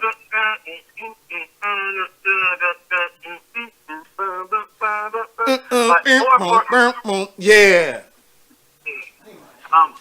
More exact though is like the remake of the songs. Like Saweetie doing a Too Short song because she's from West Coast. Megan Thee Stallion remaking a Pac song. Like it's straight like just remakes. The remakes are going crazy right now.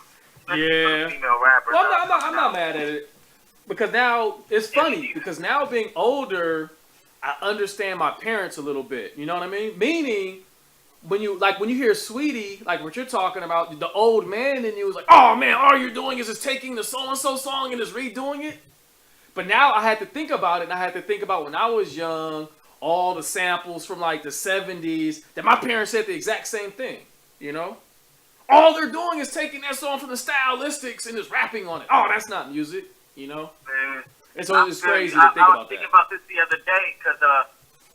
I was thinking about this the other day, because like, Rick James birthed so many rap songs. Like, he ultimately wrote and created the production for that song All Night Long by the Mary Jane Girls. Yes. It's like all night long. Yeah, that song has been flipped and sampled a bunch of times.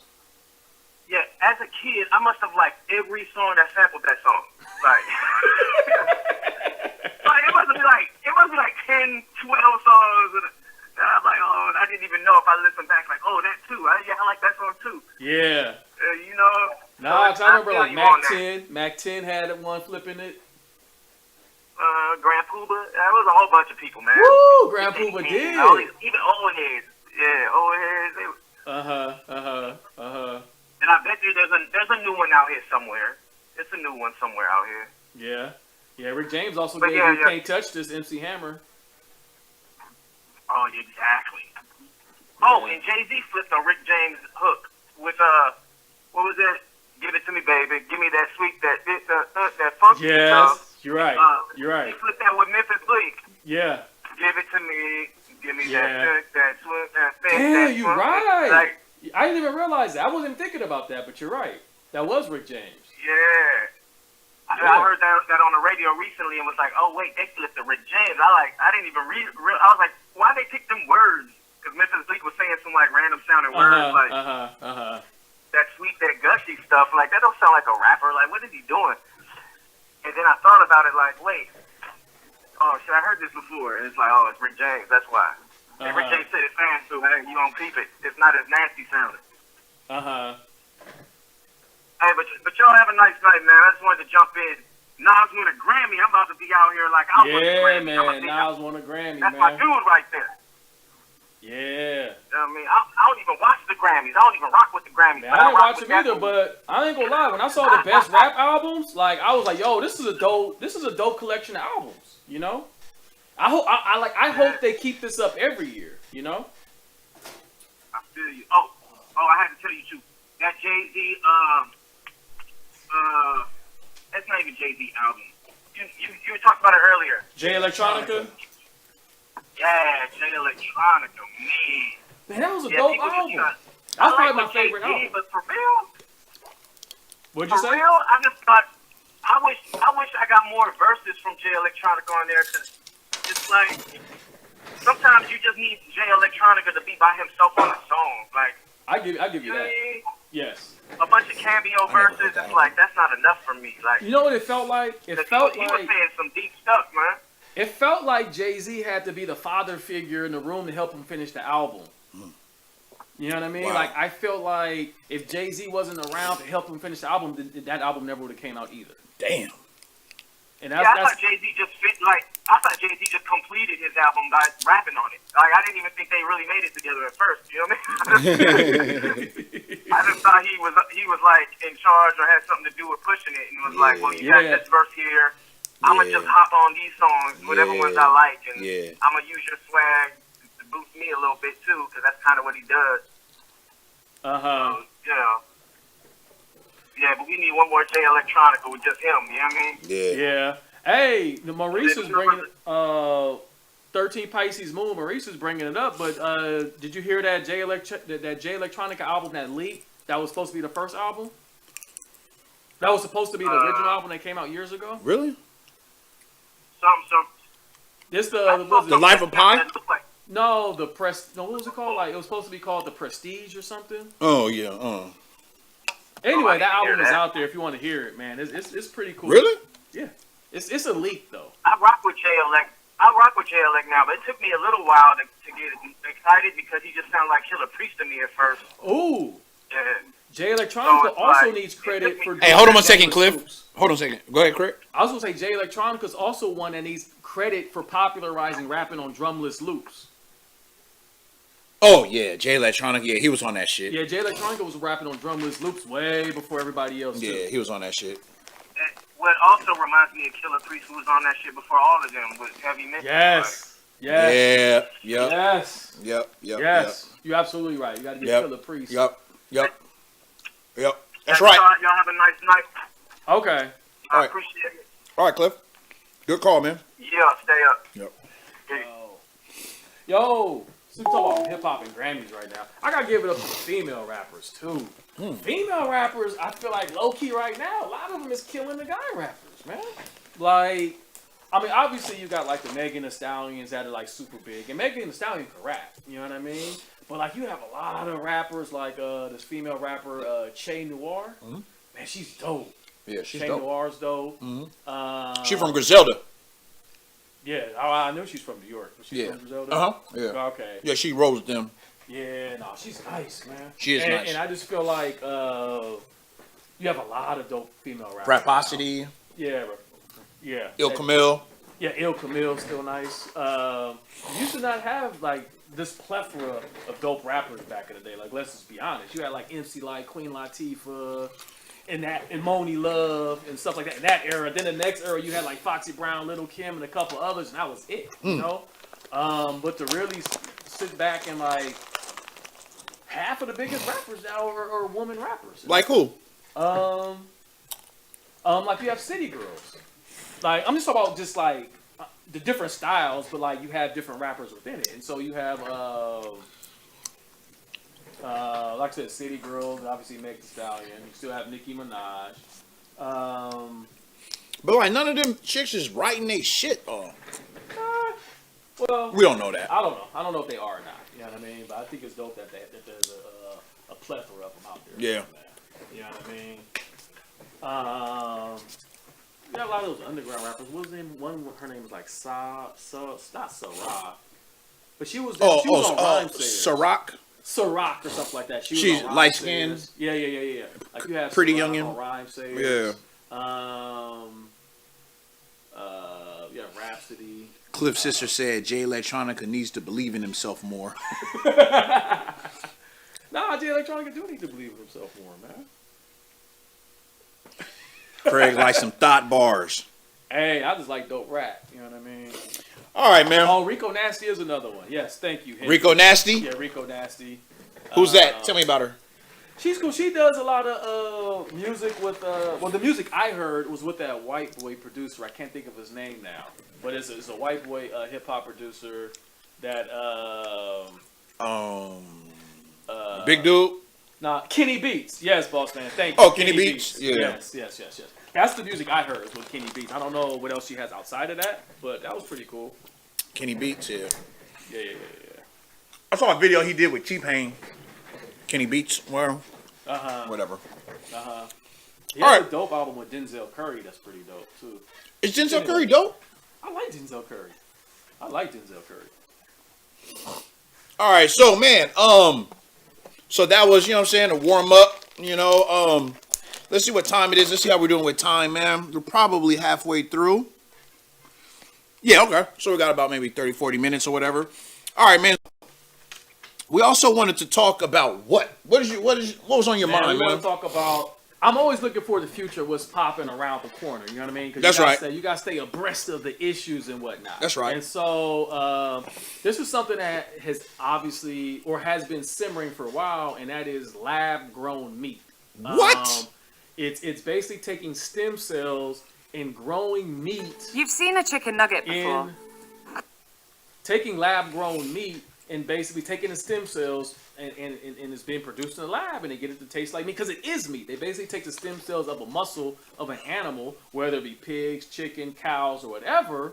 And so now that meat is now starting to come on the market. And now Singapore, they actually approved it sometime last year. But Singapore has approved basically the sale of these chicken nuggets that are grown in a lab by this company called Eat Just. And they're basically a startup from California that does lab-grown chicken. You've seen a chicken nugget before. Crispy. What? Hey, this is coming to a theater near you. You know what I mean? Like, this is about to be a generational shift. You know what the first thing I think of is when we look at this stuff on, like, you know what I mean? The first thing I think about is the shit we eat now is barely whatever it is, right? The shit we eat now is barely meat, right? Or the shit we eat now is barely vegetables, right? Like, what, like, okay. So I remember I went somewhere and there was like, yo, this is 100% ground beef. I'm like, whoa, wait. So the other stuff is not 100%, right? So why are they marketing to me? I thought all beef was 100% beef. No? Then what the fuck is this? The fillers and binders and cheaper cuts from other animals. Just like I was hearing, I think at Subway, I want to say Tuna. Their tuna ain't made from tuna. Let's find. Let me find that. If somebody got that article, send it to me, man. It was something that Subway had to do something dealing with their tuna. Yeah, tuna ain't. It was a tuna, lawsuit. Man. Yeah. They're calling it tuna, but it's like, you know what I mean, conglomerate of like, horse parts, you know? Yikes! They just put some dye, they put the flavor, they put the smell on it, whatever got you thinking it's tuna, you know? So you might have already been eating some lab grown meat. Yeah, I mean, so, this is the precursor to lab grown. Yeah. You know what I mean? This is it's the animal, but it's not the animal you think it is. All right, here it is. Lawsuit claims Subway's tuna sandwiches contain no tuna, nigga. No tuna. We ain't even talking half. 25%. 0%. Yo, all right, because another thing too that is work is stepped on. Yeah. Yes. That's like it's stepped on to the point that it's not even that anymore. Yeah. You know what I mean? Yeah. It's literally fake. You know what I mean? Like, this is not weed. We got K2. You know what I mean? Yo, all right, look. So one of the things I think about is like when they like they're already feeding niggas like Impossible Burgers, right? So like it tricks your brain because it tastes like meat, it looks like meat, it smells like meat, but even that shit is not meat. Right. And so trust me, there's no plant that grows like meat patties. You know what I'm saying? So however they did that, stepped on tuna. However they prepare it, it's fake, right? Like, we don't look at it like, oh, that's a veggie. No, that shit is fake meat. Like, you know what I'm saying? So who's to say, like, how far is it from this shit? You mean, like, you're already eating, like, hamburgers that have no ham in it. You know what I'm saying? All right, another thing that I think about is, for one, although I would never eat this as a businessman, you know what I mean? I would like to invest in some of these companies because you would think, I'm McDonald's. You mean to tell me I can grow my meat and I don't have to like have the cows and do all this and feed them and do all of this and the farmers? Like, I can literally just grow it and create it myself. Like, that's going to be a big business. Especially in the future, because right now, it's still too high. It's too expensive like a fast food place to sell lab. But you know, over time the price drops. You know what I mean? Yep. So into the future, yes. All right. So first things first. All right, lawsuit. If you could read the commentary once in a while, because I'm gonna be reading a lot of different articles. Okay. So if you find a comment every once in a while, just go ahead. All right. Lawsuit claims that Subway's tuna sandwiches contain no tuna. Okay. Class action lawsuit. California accuses Subway. The not entirely non-tuna based mixture that defendants blended to resemble tuna and imitate its texture. Subway denied the allegations, says it delivers 100% cooked tuna to its restaurant, which is mixed with mayonnaise and sandwich wraps. these baseless. So they're saying it's baseless. So, given the facts, the lawsuit contains reckless. Okay. They said it's frivolous. So until they win in court, like we don't know if it's fake. We'll see. We'll see, huh? We'll see. But why would somebody go through all this if right? You know what I'm saying? Right. You went bought a tuna sandwich, you took it to the lab, and you analyzed the DNA cells in there. And you're like, yo, man, this ain't. Let's see. Let's find out what they did. January 24th, Sioux filed. The Northern District claims that independent testing has repeatedly affirmed that it was fake. Right? There was no specific evidence to support the claim. So I'm saying a comment, phone call. Tuna sandwich is costlier.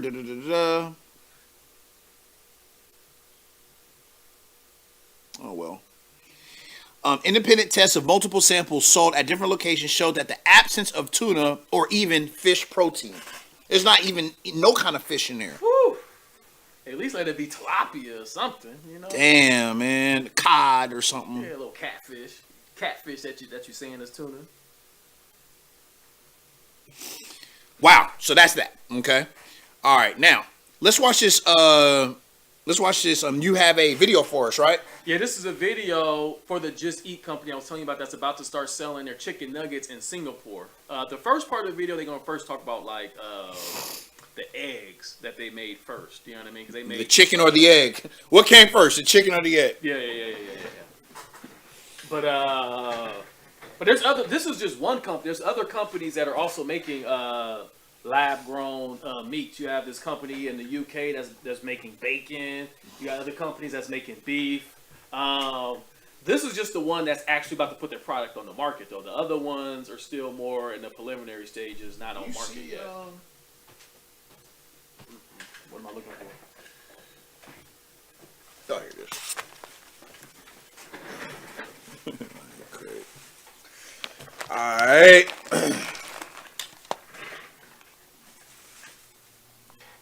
You've seen a chicken nugget before, Crispy on the outside, juicy in the middle, like every chicken nugget should be.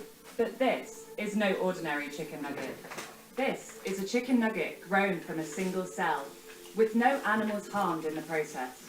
There's a little bit of irony in the fact that we took such a complex process, right, into creating cultured chicken. And the first product we created was such a simple chicken bite. And now, in a world first, it's available on menus in Singapore, after authorities approved the sale of the cultured meat at the end. Singapore. What country? China? No, Singapore is its own country. Oh, okay. It was like a city-state. 2020. We have the freedom to sell across Singapore, whether retail or food service, hawker centers, you name it. The unicorn. Lab-grown The meat. Californian food starter, responsible for bringing the world's first lab-grown chicken meat to tables. Its landmark approval for human consumption may potentially disrupt industrial livestock farms. But when CEO Josh Tetrick started out in 2011, that notion was a pipe dream. I had less than $3,000 in my bank account. And the idea is we're going to start a food company that takes the animal, the live animal, out of the equation in the food system. Josh, who started his career working for non-profit organizations in sub-Saharan Africa, wanted to fix what he saw as one of the world's biggest problems, food sustainability. And for him, the egg came first. We decided the place that we're going to start. I love is eggs, man. Figuring out a way to make an egg. I'm not supposed to eat them, I guess, but I love them from a joints. plant. And all I knew at the time is there were 375,000 species of plants all over the world.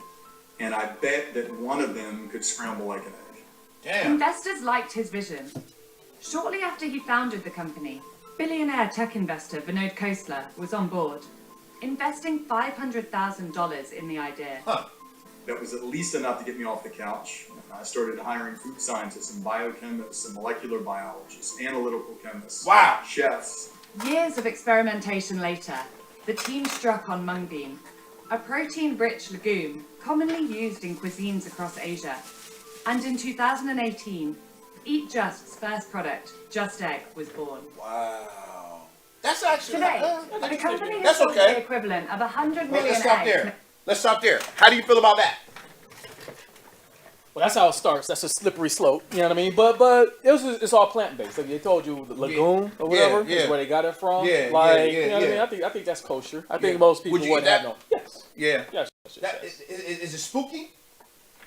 Not that. I don't think that is. I mean, you have always been kind of eating the equivalents of things like that. You know what I mean? If you're a vegetarian, so I don't think that because you're taking a plant, and you're trying to make it kind of mirror something else. Yep. You're just trying to find a texture and a consistency. Yes. You might do a couple little things here and there, but I understand. Okay. That's actually like, because I like eggs, but if you think about it, eggs are disgusting. Like, if you think about what it is, it's like, what, like an aborted chicken baby or something? Like chicken periods. Undeveloped, They're not fertilized. So it's actually disgusting. They're basically chicken periods. You know what I mean? They lay eggs because whatever. Just like a woman's on her period. Yeah. It's the shedding of an egg, you know? But the eggs aren't fertilized. Well, I don't think most of them are. Some of them might be fertilized. So, I would try this one right here, man. Davis Earl asked me, he said, do you prefer mixed nuts or meat? It's kind of a convoluted question. I eat both. You dig? Like, I'll leave up here so... Yeah. From plants. From major retailers, including Walmart, Whole Foods, and Alibaba. But the egg was just the beginning. What we want to do next was chicken and beef, but not from plants.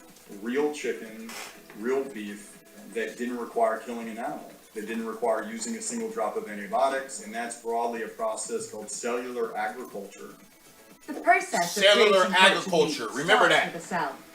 In this case, from a chicken.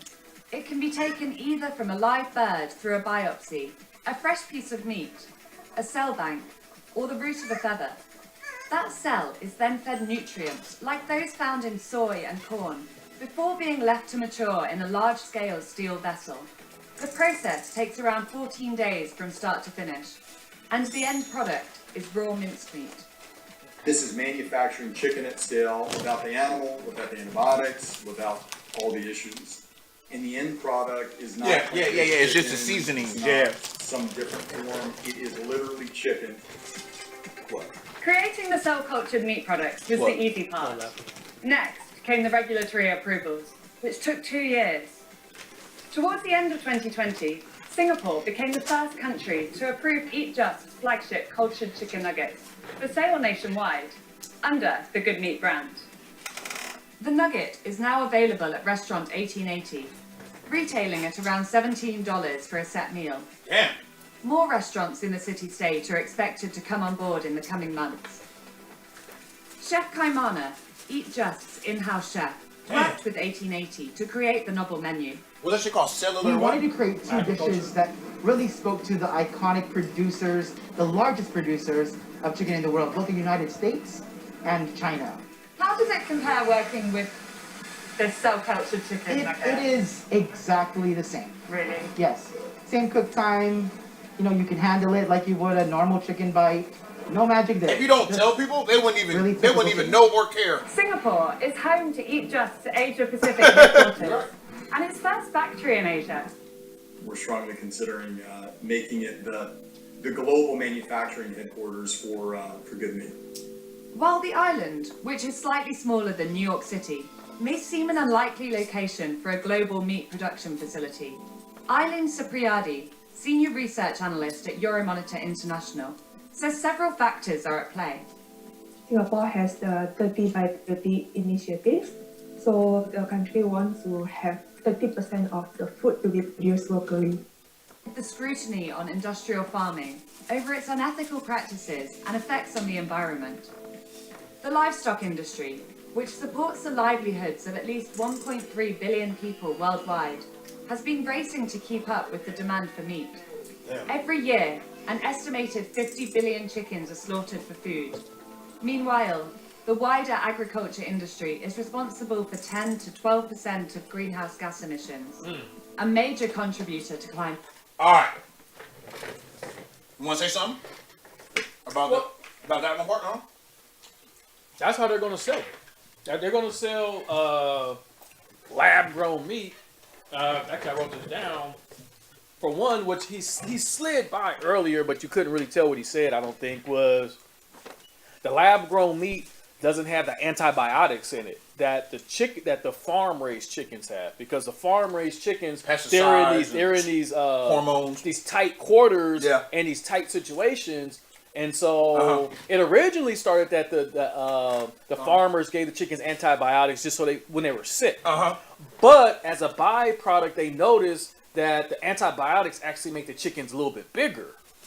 And so they just started giving all the chickens antibiotics to try to make them bigger, because they're bigger, you can get more money for them, whatever, you got more meat on it, whatever.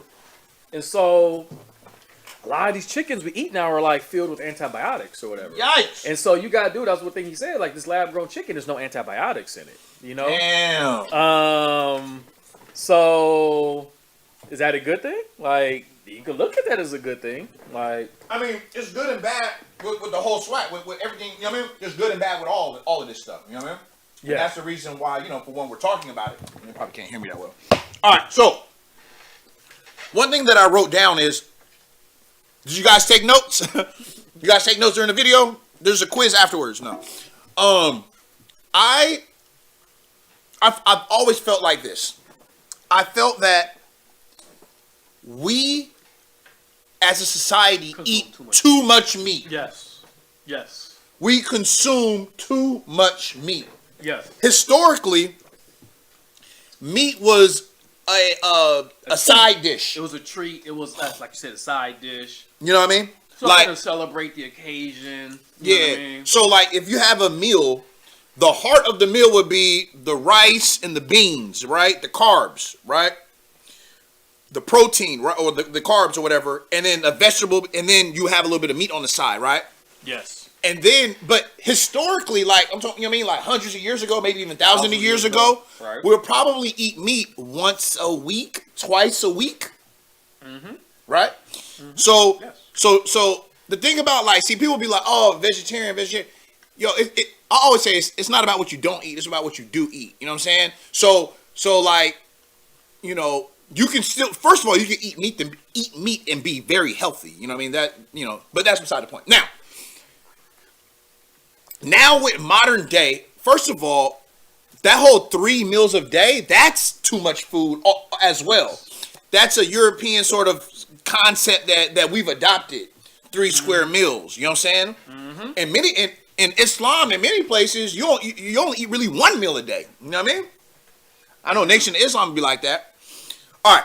So with the fact that now meat is like the center of the meal. You know what I'm saying?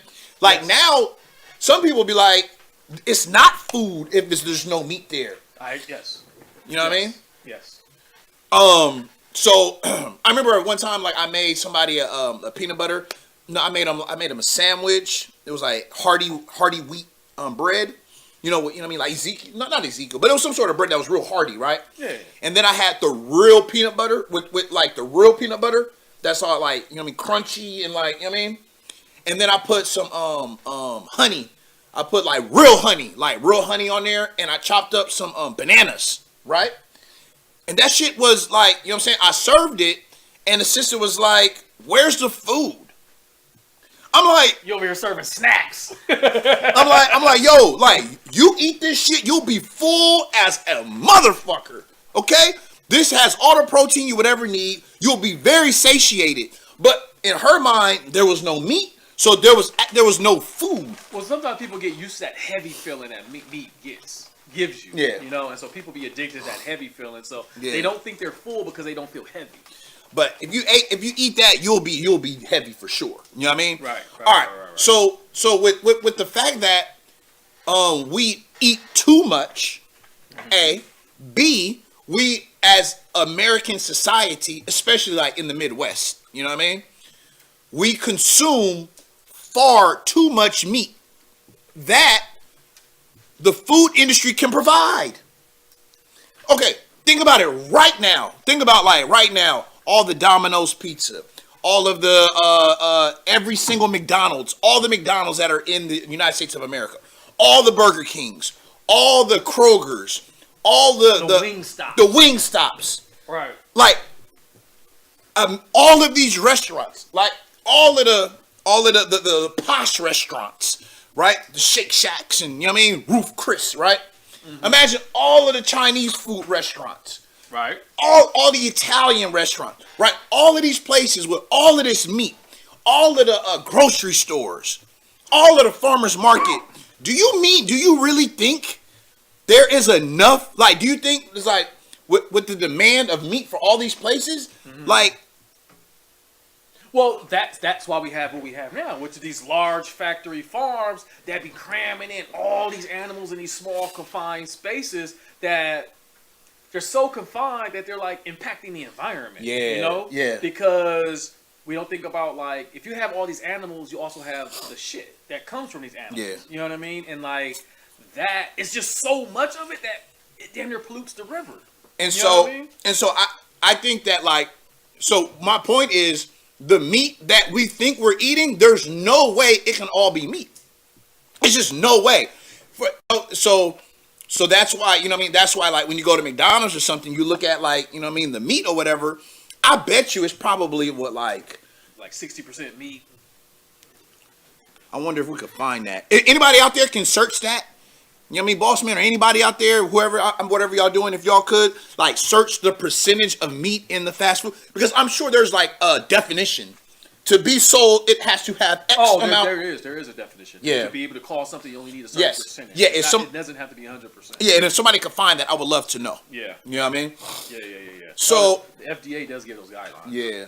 So our demand for meat is far too high. It's gonna fuck up the economy. Yeah. We were not meant to eat the amount of meat that we eat. I mean, because we, like you say, meat be the center, but we eat for every meal. Every meal. I mean, because you eating breakfast, you eating eggs and bacon. Eggs is, while it's not meat, it's a cousin to meat. It's meat. It's a cousin to meat. Yeah. You know what I mean? Yeah. Then for lunch, what are you eating? Even typically, you think of a lunch, you think of a sandwich. Yeah. A lot of times. But a sandwich has meat on it. You know? Yep. Then when you get to dinner, meat is prime time. You know what I mean? Because if I just serve you some dinner with some spinach and some rice and some carrots, you're going to look at me funny. You know?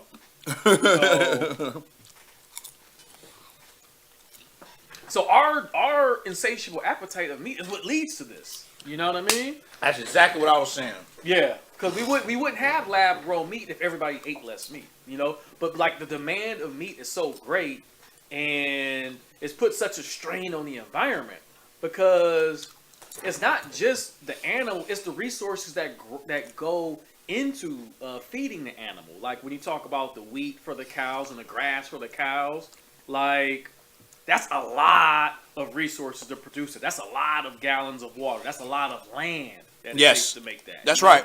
And that affects the environment. And like I said, you have the waste of the animals because all these animals are using the bathroom. And so now you have the methane from like all this fecal matter, you know, that you got to figure out what to do with, because some of it obviously is used for like fertilizers for plants and things like that. But you know, all of that's not being used for fertilizer. Right. You know? It's not. Like, not you know that. Yeah. So. Okay. Wow, man. I'm gonna finish playing this thing. Change. Not everyone is behind the cultured meat craze, though. Some are still skeptical of its nutritional value and suitability for human consumption, while the environmental and social impact remains to be seen. Is anybody out there vegans? Anybody out there vegetarians? Anybody out there maybe eat meat, you know what I'm saying? Not as much, maybe like, you know, once a day or maybe, you know, once a week. Anybody out there? Anybody, you know, vegans, vegetarians? However, Josh claims the process is cleaner and more ethical than traditional agriculture. Then, there are those who just find the concept odd. Yo, the thing is true though. The way the food industry is now, the agriculture industry, the way they treat the animals and all that stuff that you're talking about, it may very well be more ethical to actually grow the fake meat. Yeah. Yes. And now you get those, there's a certain segment of vegetarians that act like they're vegetarian for ethical reasons. Like, I'm vegetarian because I don't like the treatment of animals. And so, a lot of Europeans are like you're going to now if it's grown in the lab, you can't hide behind that argument no more. You know what I mean? So now what? You know? Yeah. Like, ain't no animals was harmed in making this. Yeah. This is going to be a big generational shift. Like you're going to have the old heads that's not going to be on it. You already know that. You're not going to be on it in the beginning. Especially like that big that truck driving white guy, middle America. I need my real meat. I need my freedom to eat that real cow. Yeah. You know how they talk, They all think they're the Marlboro man riding horseback with You a liberal cigarette. pussies, and not eating real meat. This is the downfall of America. I know this is the downfall of America. Well, a real man can't eat real meat. Yeah, meat is tied to manhood. Yeah. Meat is like not obviously to all men, of course, but you know what I mean? It's a lot of those gun toting, you know what I mean? Well, especially you think about like Texas. You know, states like that. You think about Texas. Oh man, they all about that beef, all about that cow, all about that barbecue. You know. You over there? Imagine showing up in Texas with some lab-grown ribs to throw on the grill. You'll get laughed out of town. And another thing too is like, if you're doing lab-grown meat, ain't no more bones. You ain't gotta do with bones no more. Yeah. You know what I mean? I don't mind bones, but yeah. Yeah, of course. I'm not you, but because you know what I'm saying? Because you know, like you have those nice steaks or whatever, or you know, like crab meat. Like you gotta work for the meat or whatever, and it's just like a very little. Now you can just make a whole. Well, they already got imitation crab meat. Nah, but I know what you're saying because you're about like lobsters and clams and all that, all those kind of little high end quote unquote seafoods. All right. It just seems weird and strange, and you can't quite place what the issue is, right? It's just meat comes from killing an animal, right? And doing it any other way is just doesn't seem like it's something we should be messing around with. I say to them that industrialized animal production is probably the strangest and most bizarre thing happening. It is. You're just not aware of it. That's right. And It's true. If you look at it, you realize that it's not the way that you actually want to eat. And if there's a way that we can do it better, well, let's get after it. In fact, demand for alternative meat products, such as cultured or plant-based meat, appears to be growing. A report estimated that the alternative meat market could be worth $140 billion, or 10% of the global meat industry. Whoa! That's at Luciano. In Uh-oh. Asia Pacific, it's actually Investments. Growing. Someone said, A "Come on, report Greg." estimated that That's the that Luciano. alternative meat market could be worth $140 billion, Uh-oh. or 10% of the global meat industry, within a decade. in Asia Pacific, it's actually. Thank you, boss man. It's okay, brother. quite big. Thank you for trying. In 2020 itself, the market size Somebody else is could have tried too, about but you know. million USD. Companies have started to introduce more Asian-based cuisine. So potentially, with global Somebody said, "What is this video with called?" greater knowledge, consumers will be more interested to purchase meat alternative. What is it about? It is. What's the video about? It's about this company called Just Eat or Eat Just that is about to already is selling basically their first product is basically lab grown chicken nuggets. That's the first product that they're going to be selling that they already are selling in Singapore. And as you saw that there's a restaurant that's already selling this. And this is just the tip of the iceberg. Like I said, there's other companies that are already working on this. Working on other meat products, you know. Waves in the plant-based meat space, while brands like Memphis Meats are tapping cultured products. Josh said he welcomes the competition. I want companies to come in and be a part of solving the problem. I hope someone hears this interview, watches this interview. Are they publicly traded? Not yet, I don't think. I of course have an ego in wanting to be the first that does it, but there's too much that needs to be done for only a handful of companies to try to get in. However, disrupting the dominance of the established animal agriculture industry won't happen overnight. One challenges that may come from Gates Ventures and Singapore's Temasek. We'll continue to raise more capital. At some point, we'll decide to go public. We want to hit operating profitability first. All right. This won't happen. So, what do y'all think, man? Talk to me, man. Phone lines is open, man. Fake meat. What y'all doing, man? Y'all eating it? How y'all feel about it, man? Well, I mean, I think he brings up some very good points about if people actually saw the food production process of meat, they probably would switch to it already. But I feel like in America specifically, and I feel like a lot of Western countries, but America We're shielded. specifically, we're shielded away from where our The food comes brutality. from in ways that other countries aren't. Like you go to Asia, like there's no separation. They know exactly where that meat comes from. When you go to Japan, like they know exactly. They kill the pig. They'll damn near kill it in front of you. Yeah. You know what I mean? Like, oh, you want this right here? Okay, choke it out, whatever, and you know, serve it up for you. But in America, like it's such like this. Like I eat a hot dog, but I really don't know where hot dogs come from or the process. You know, I eat hamburgers every day, but I really don't want to know where my hamburger comes from. And I feel like as Americans, that's what separates, I think, us from the rest of the world. Yes, sir. And that's what I think also then feeds our appetite to eat meat. You know what I mean? Because it's a disconnection of where it comes from. It's just something you just picked up from the grocery store. It's nice and cute. It's like, it's just this nameless, you know what I mean? Yeah. I remember when I was younger at one point, especially when you start learning about different things, I felt like in order to, there should be a ritual that everybody goes through. Like maybe when they hit 18 or something, where you got to kill your own animal and prepare it for you to then eat meat forward. You know what I mean? Like up until 18, you could just eat meat willy-nilly from the grocery store. But as soon as you get 18, you got to get that knife in your hand. You got to slaughter your own animal for the first time. A lot of people wouldn't be able to eat no meat, man. Then once you do that, Then you're you're allowed qualified. to eat meat again. You're qualified. Okay, now you're good. But we just had this big divorce between where our meat comes from, that we eat meat just religiously, just whatever, more than we're supposed to, and it's wreaking havoc on the environment. Yeah. And so, but the thing is, though, on a fundamental level, I don't want to eat lab-grown meat, though. Right. You know what I mean? Like, at the same time, it was like, I would just rather eat less of real meat.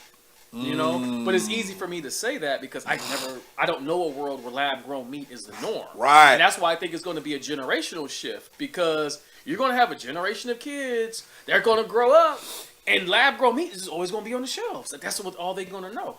And it's going to be old timers like us talk about, back in my day, we used to have to eat real animals, you know? Like that's what it's going to be. It's going to be one of those things that's a generational divide. Because this isn't going anywhere. You can't wish this away. You can't put the genie back in the bottle.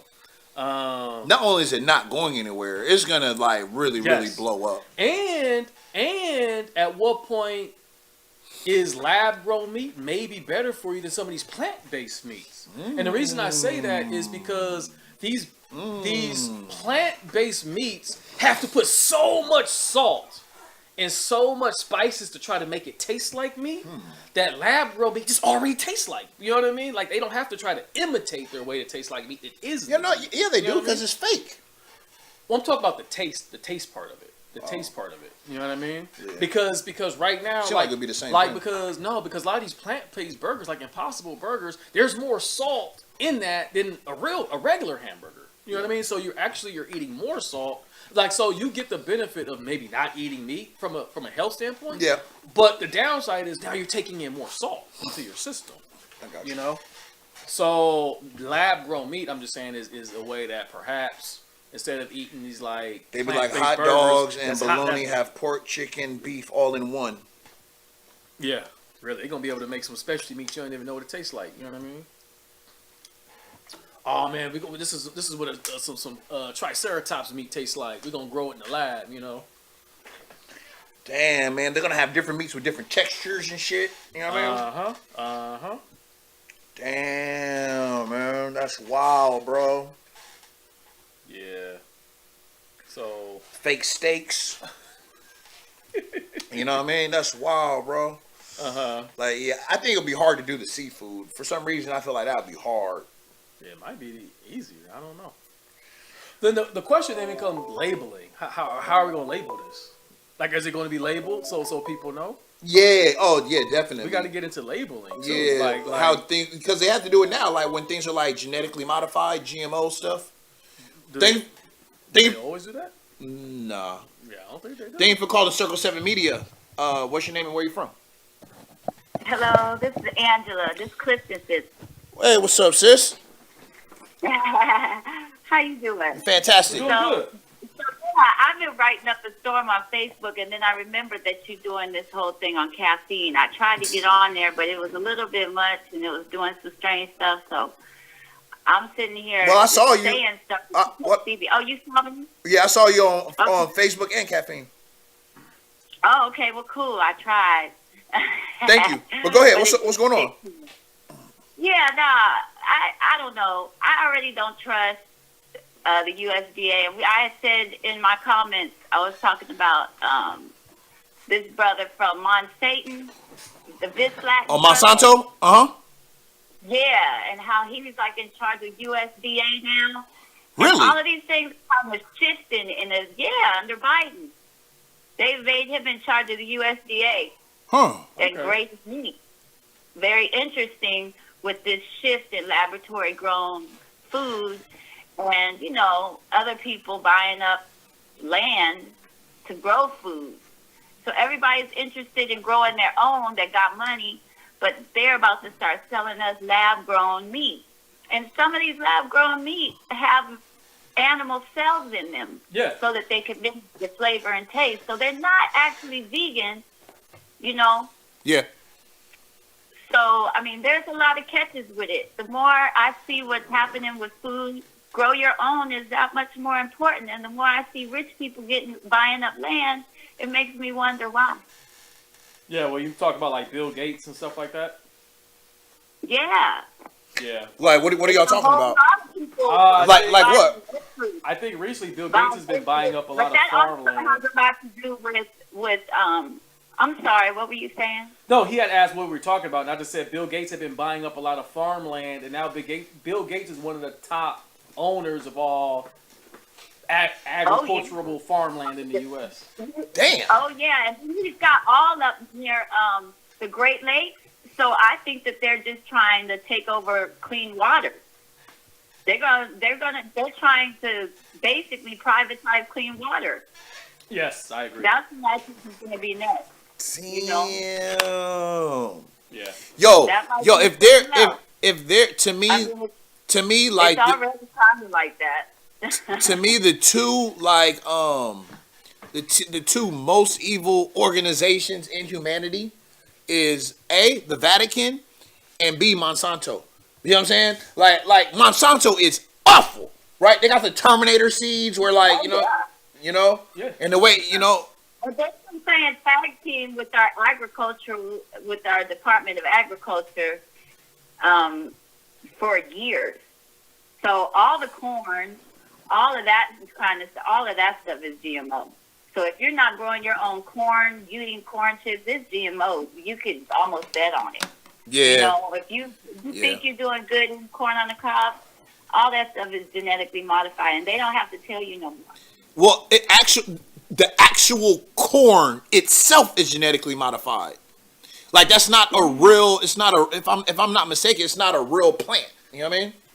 Like it's been crossbred, and you know what I mean. It's same thing like a carrot. It's like a carrot. Unless you're buying your own heirlooms from Spanish folks, or you're saving them from the natives, then and you're growing it yourself. Yeah, you already been tainted with the GMO bugs. Damn. Genetic. Regardless of where you buy it, the wheat too. I think that honestly that has a lot to do with this whole gluten-free movement.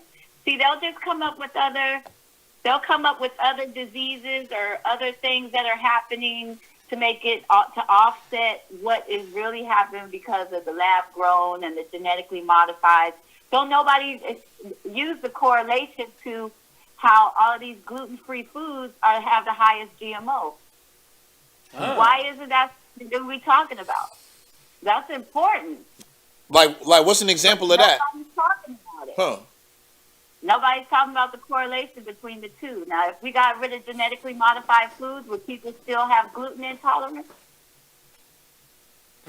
So because it feels to me that the gluten stuff has only become like popular. I hate to say the word popular, but quote unquote mainstream. What in the past 10 years or something? Yeah. I don't remember nobody talking about that like 20 years ago. Gluten at all. Yeah. Like 5-6 years ago. Yeah, so it's These obviously big something new. corporations that cover their ass. If they were to say, "Oh, this is from genetically modified foods," while they spend so much money on telling people that it's safe, you know, they have to come up with a disease now, gluten intolerance. That's something natural. You're eating natural foods, and you're just not immune to all the gluten in it. So now everyone's eating less gluten, you know, which is all these genetically Yeah, that modified food foods. science is just like, it's just, you know, there's always a side effect, you know, to everything. Yeah, there's always some side effects to labs, man. There's that mysterium that come with it. Like, natural flavors is in everything. But what is a natural flavor? You know how they define it? What is it? They define a natural flavor as anything that has been taken from something natural and changed. But that could be anything. Natural flavor could be anything. It's something modified from something that was once natural. Everything on this is modified from something natural. So what really is it? You know what I mean? You listen, like, we gotta listen more to what they ain't saying. When he stated over like using cells from chicken and kept going like this is better for you. To a vegan, if you're using cells from a chicken, that's pretty much lab grown chicken. Yeah, that's a good name for it because you're using cells from a chicken. Yeah. So, and that's not with all of them, but a lot of them it is. Damn. I can't eat Impossible meat. I can't eat Beyond Meat. I've tried tasting those things, and I get nauseous. I don't know what it is. Yeah? But my alkaline vegan body ain't feeling it. Vegan-ish. You know, Yeah. I'm not all the way alkaline. I'm vegan, though. And that stuff, it don't sit right with me. It don't sit right with me at all. I feel nauseous. Yeah, I heard people getting headaches. You know, people Yeah, get very lethargic. And stomach cramps. Yeah. Like my stomach will knot up. I can't eat that stuff, man. The fake meats. Mushrooms work for me. I can't eat fake meat. I've never been good with it. Only veggie burgers I can eat is ones that I can see carrots and actual vegetables in. I can't eat the rest of that. Yeah, I think a lot of people need to understand that there's a difference between I guess veganism or meatless products and a plant-based diet. Like those are two totally different things, you know what I'm saying? Like you could very well be vegan but you're not eating plants. You know what I mean? You should probably eat plants. You know what I'm saying? Like you can eat Twinkies and veggie burgers, but that's not healthy, you know? I'll call it starchitarian. Ah, yes. Or carbitarian, starchitarian. Right. You're vegetarian, but your diet consists of French fries. Yeah. You know? Yeah, Just quesadillas. like you was talking about with different meals. You know, people got used to eating beans and rice and meat, very little greens because people don't like vegetables. You know, ran into somebody that told me they don't drink water. I don't like water. Yeah, I don't like the taste of water. I said, it don't have no taste. It's not like water, man. Anybody that say they don't like water, you gotta just go the other way. Just avoid them. Just cut them out your life. I don't like water. Just cut them out of your life. Yeah, it's insane. But reality is, as the more that other people get a hold, like, we make things trendy, right? Veganism became trendy. As soon as the trend starts, there's money in it. And then all these people who are meat eaters got to come in on the money. How are we going to capitalize on this vegan because we losing money on this veganism trend? So we gotta make some money. And I don't know, wherever everything becomes a trend, even with like these corporate kitchens making up this herb, you know, I'd rather if I was doing that kind of thing, I'd rather get it from someone I know that grows their own trees. I don't want to go to these laboratories Yo. where, you know, these boxes Some of that- and all of this stuff, Yeah, all of that some kind of of that- stuff. Some of it's making people sick and it's fake. Yeah, some of I that, wanna know like where- K2 is like everything killing that I people, right? ingest and I put in my body is coming from. Yeah, the synthetic weed that they sell at the head shops. Like that shit is terrible. That's terrible. It smells I awful. can't deal with it. Yeah. Well, I can't deal with stuff that I don't know where it's coming from. Yeah. And my body reacts now. My body reacts to stuff. You know, like even the high fructose corn syrup. I didn't know it when I was drinking sodas and juices all the time, but I would get these, like, I would have to spit. Like I would just, mucus or something would just get all caught up in the back of my throat. I would have to spit, and I didn't know what it was. But then I started drinking juices, and they say they're not from concentrate, but I still got to spit.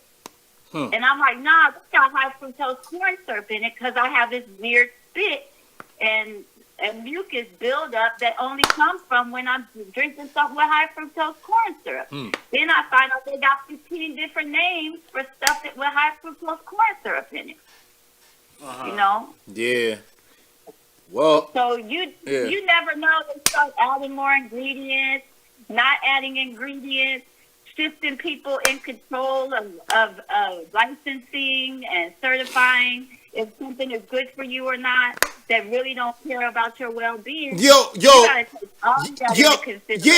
What's crazy is you'll go to a McDonald's and it'll say the products here will cause cancer. Like this shit will say it right then and there. You know what I'm saying? Don't it? Everything causes cancer. Yeah. Well, this is the thing. It's an atrocity that we live in a world that says things are edible and will feed you them and have to and put disclaimers, but won't shut them down. Right. Why would you let somebody feed people something that causes cancer and let you about that cancer money? And so that's the whole thing. That's why they have to post it. They're like, well, we told them, and they ate it anyway because they can avoid a class action lawsuit. You know what I'm saying? Yeah, it's their fault. It's their fault. But how are they still open? How are they open if they are killing people and you act like there's some fight against cancer? How are you even allowing that to be called food? Why are we having to read labels so that we don't get poisoned in the world? If these people are really about your well-being. Well, they're not.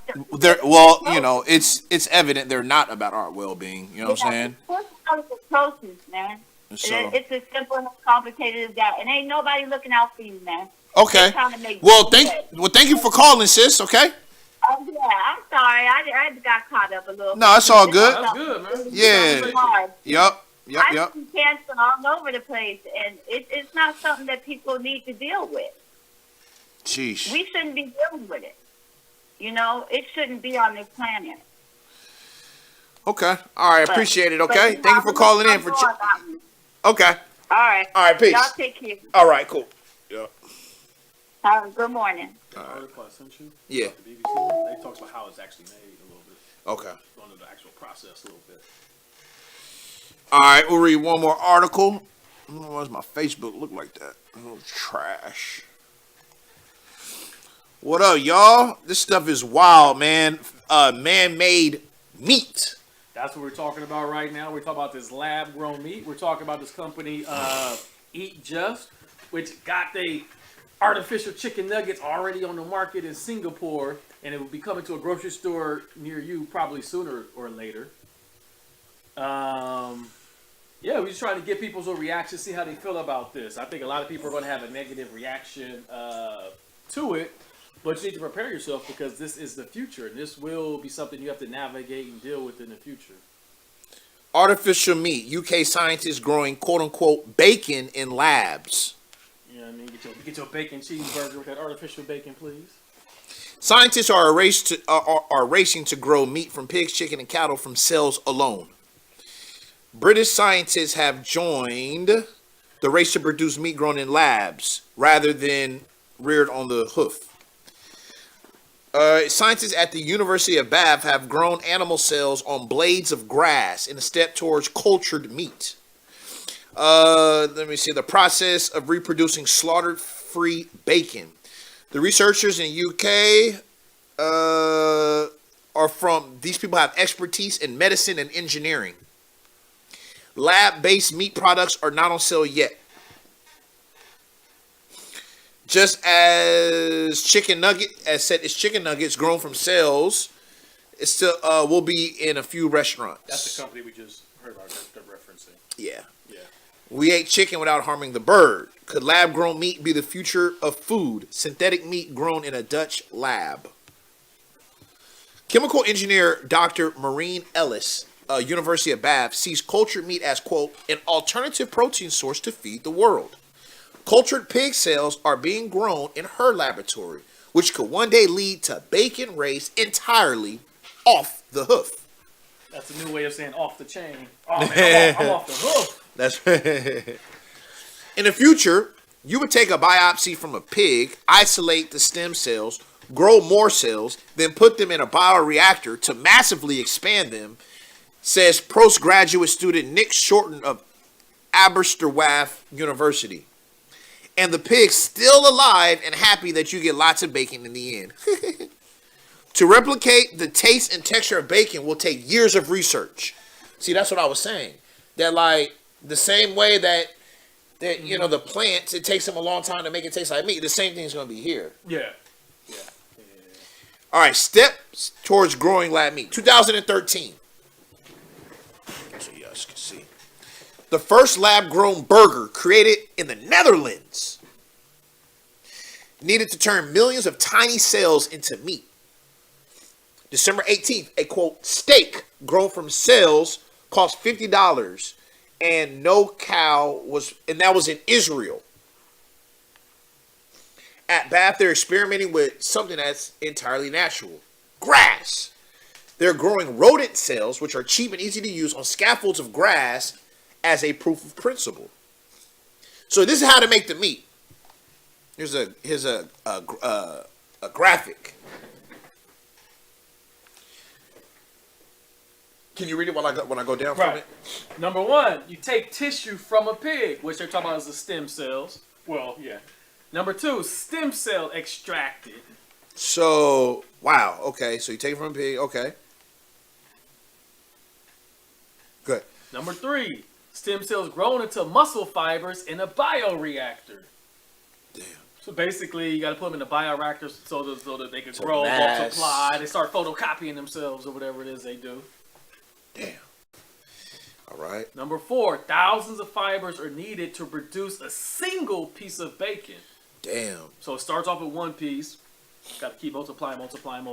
So it's like a lot of work. At least right now it is. Yes. But the science will get to the point where it'll be much easier. Okay. All right. That idea was to essentially, rather than feeding a cow grass and us eating the meat, why don't we, in quotation marks, feed ourselves grass? Wow. Well, okay, but this is the lady she's gonna change the world.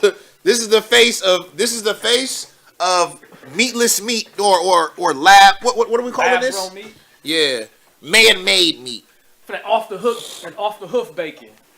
Jeez. You know what I mean, I like my bacon off the hoof. The end product would be pure muscle tissue, basically lean mince, rather than something that tastes and the texture of a chop or a steak, which means adding fat cells and connective cells to give it a bit more taste. Yeah, because fat is usually where a lot of the flavor is in meats. So when you take the fat away, connective tissue. Yeah, when you take the fat away, you take a lot of the flavor away. Because the fat is obviously what stores, you know what I mean, stuff. That's where the flavor is.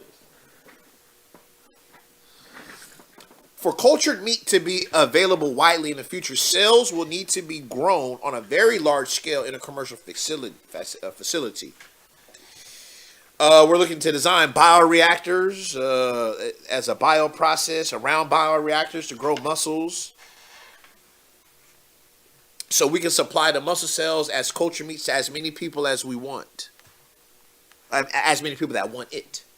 The world's first lab-grown burger. Here it is. Lab-grown burger. Ooh, that's a sad-looking burger. Yeah, it is. That's sad-looking burger. Yeah, that shit look trash. That bad boy look dry. You know what I mean? Ain't got no flavor. It looked like a burnt hockey puck. Wow. Taking primary cells. You don't kill animals. Slaughter-free meat is clearly a big selling point. Cultured meat might also be of an interest to meat lovers who are concerned about environmental problems.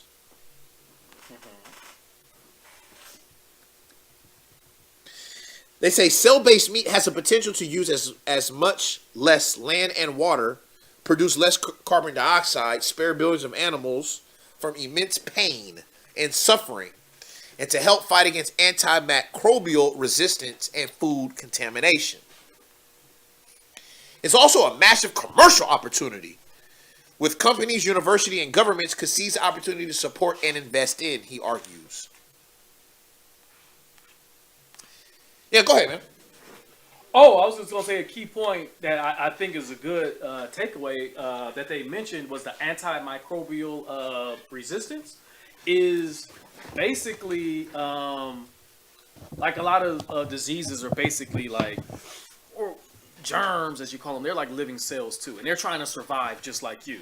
And so when you keep giving these animals antibiotics, the bacteria or whatever you want to call it, they start to evolve and become resistant to the things. And so you end up growing stronger bacteria strains, you know, that end up being more dangerous because they're more deadly now because they've got stronger. They basically start lifting weights with that antibiotics, you know what I mean? Okay. Like, thank you. You know, I mean, you killed us off, but we definitely done got used to that now.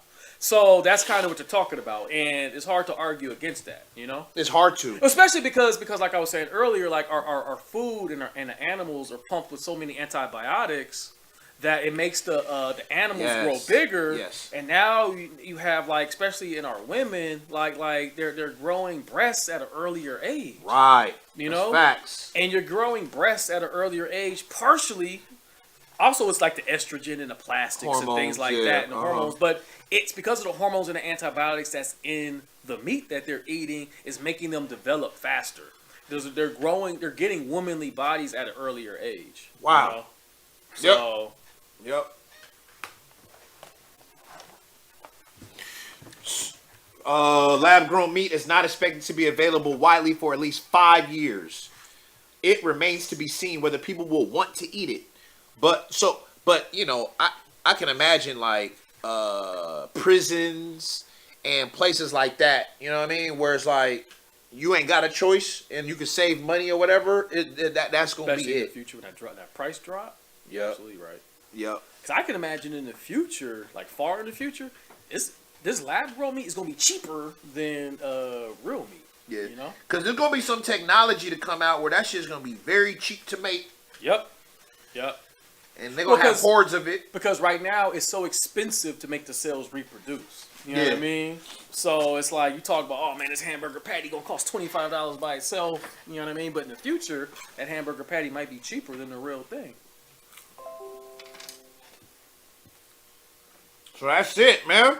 That's it in terms of this article. Prison, military, public schools, food banks. Yep. You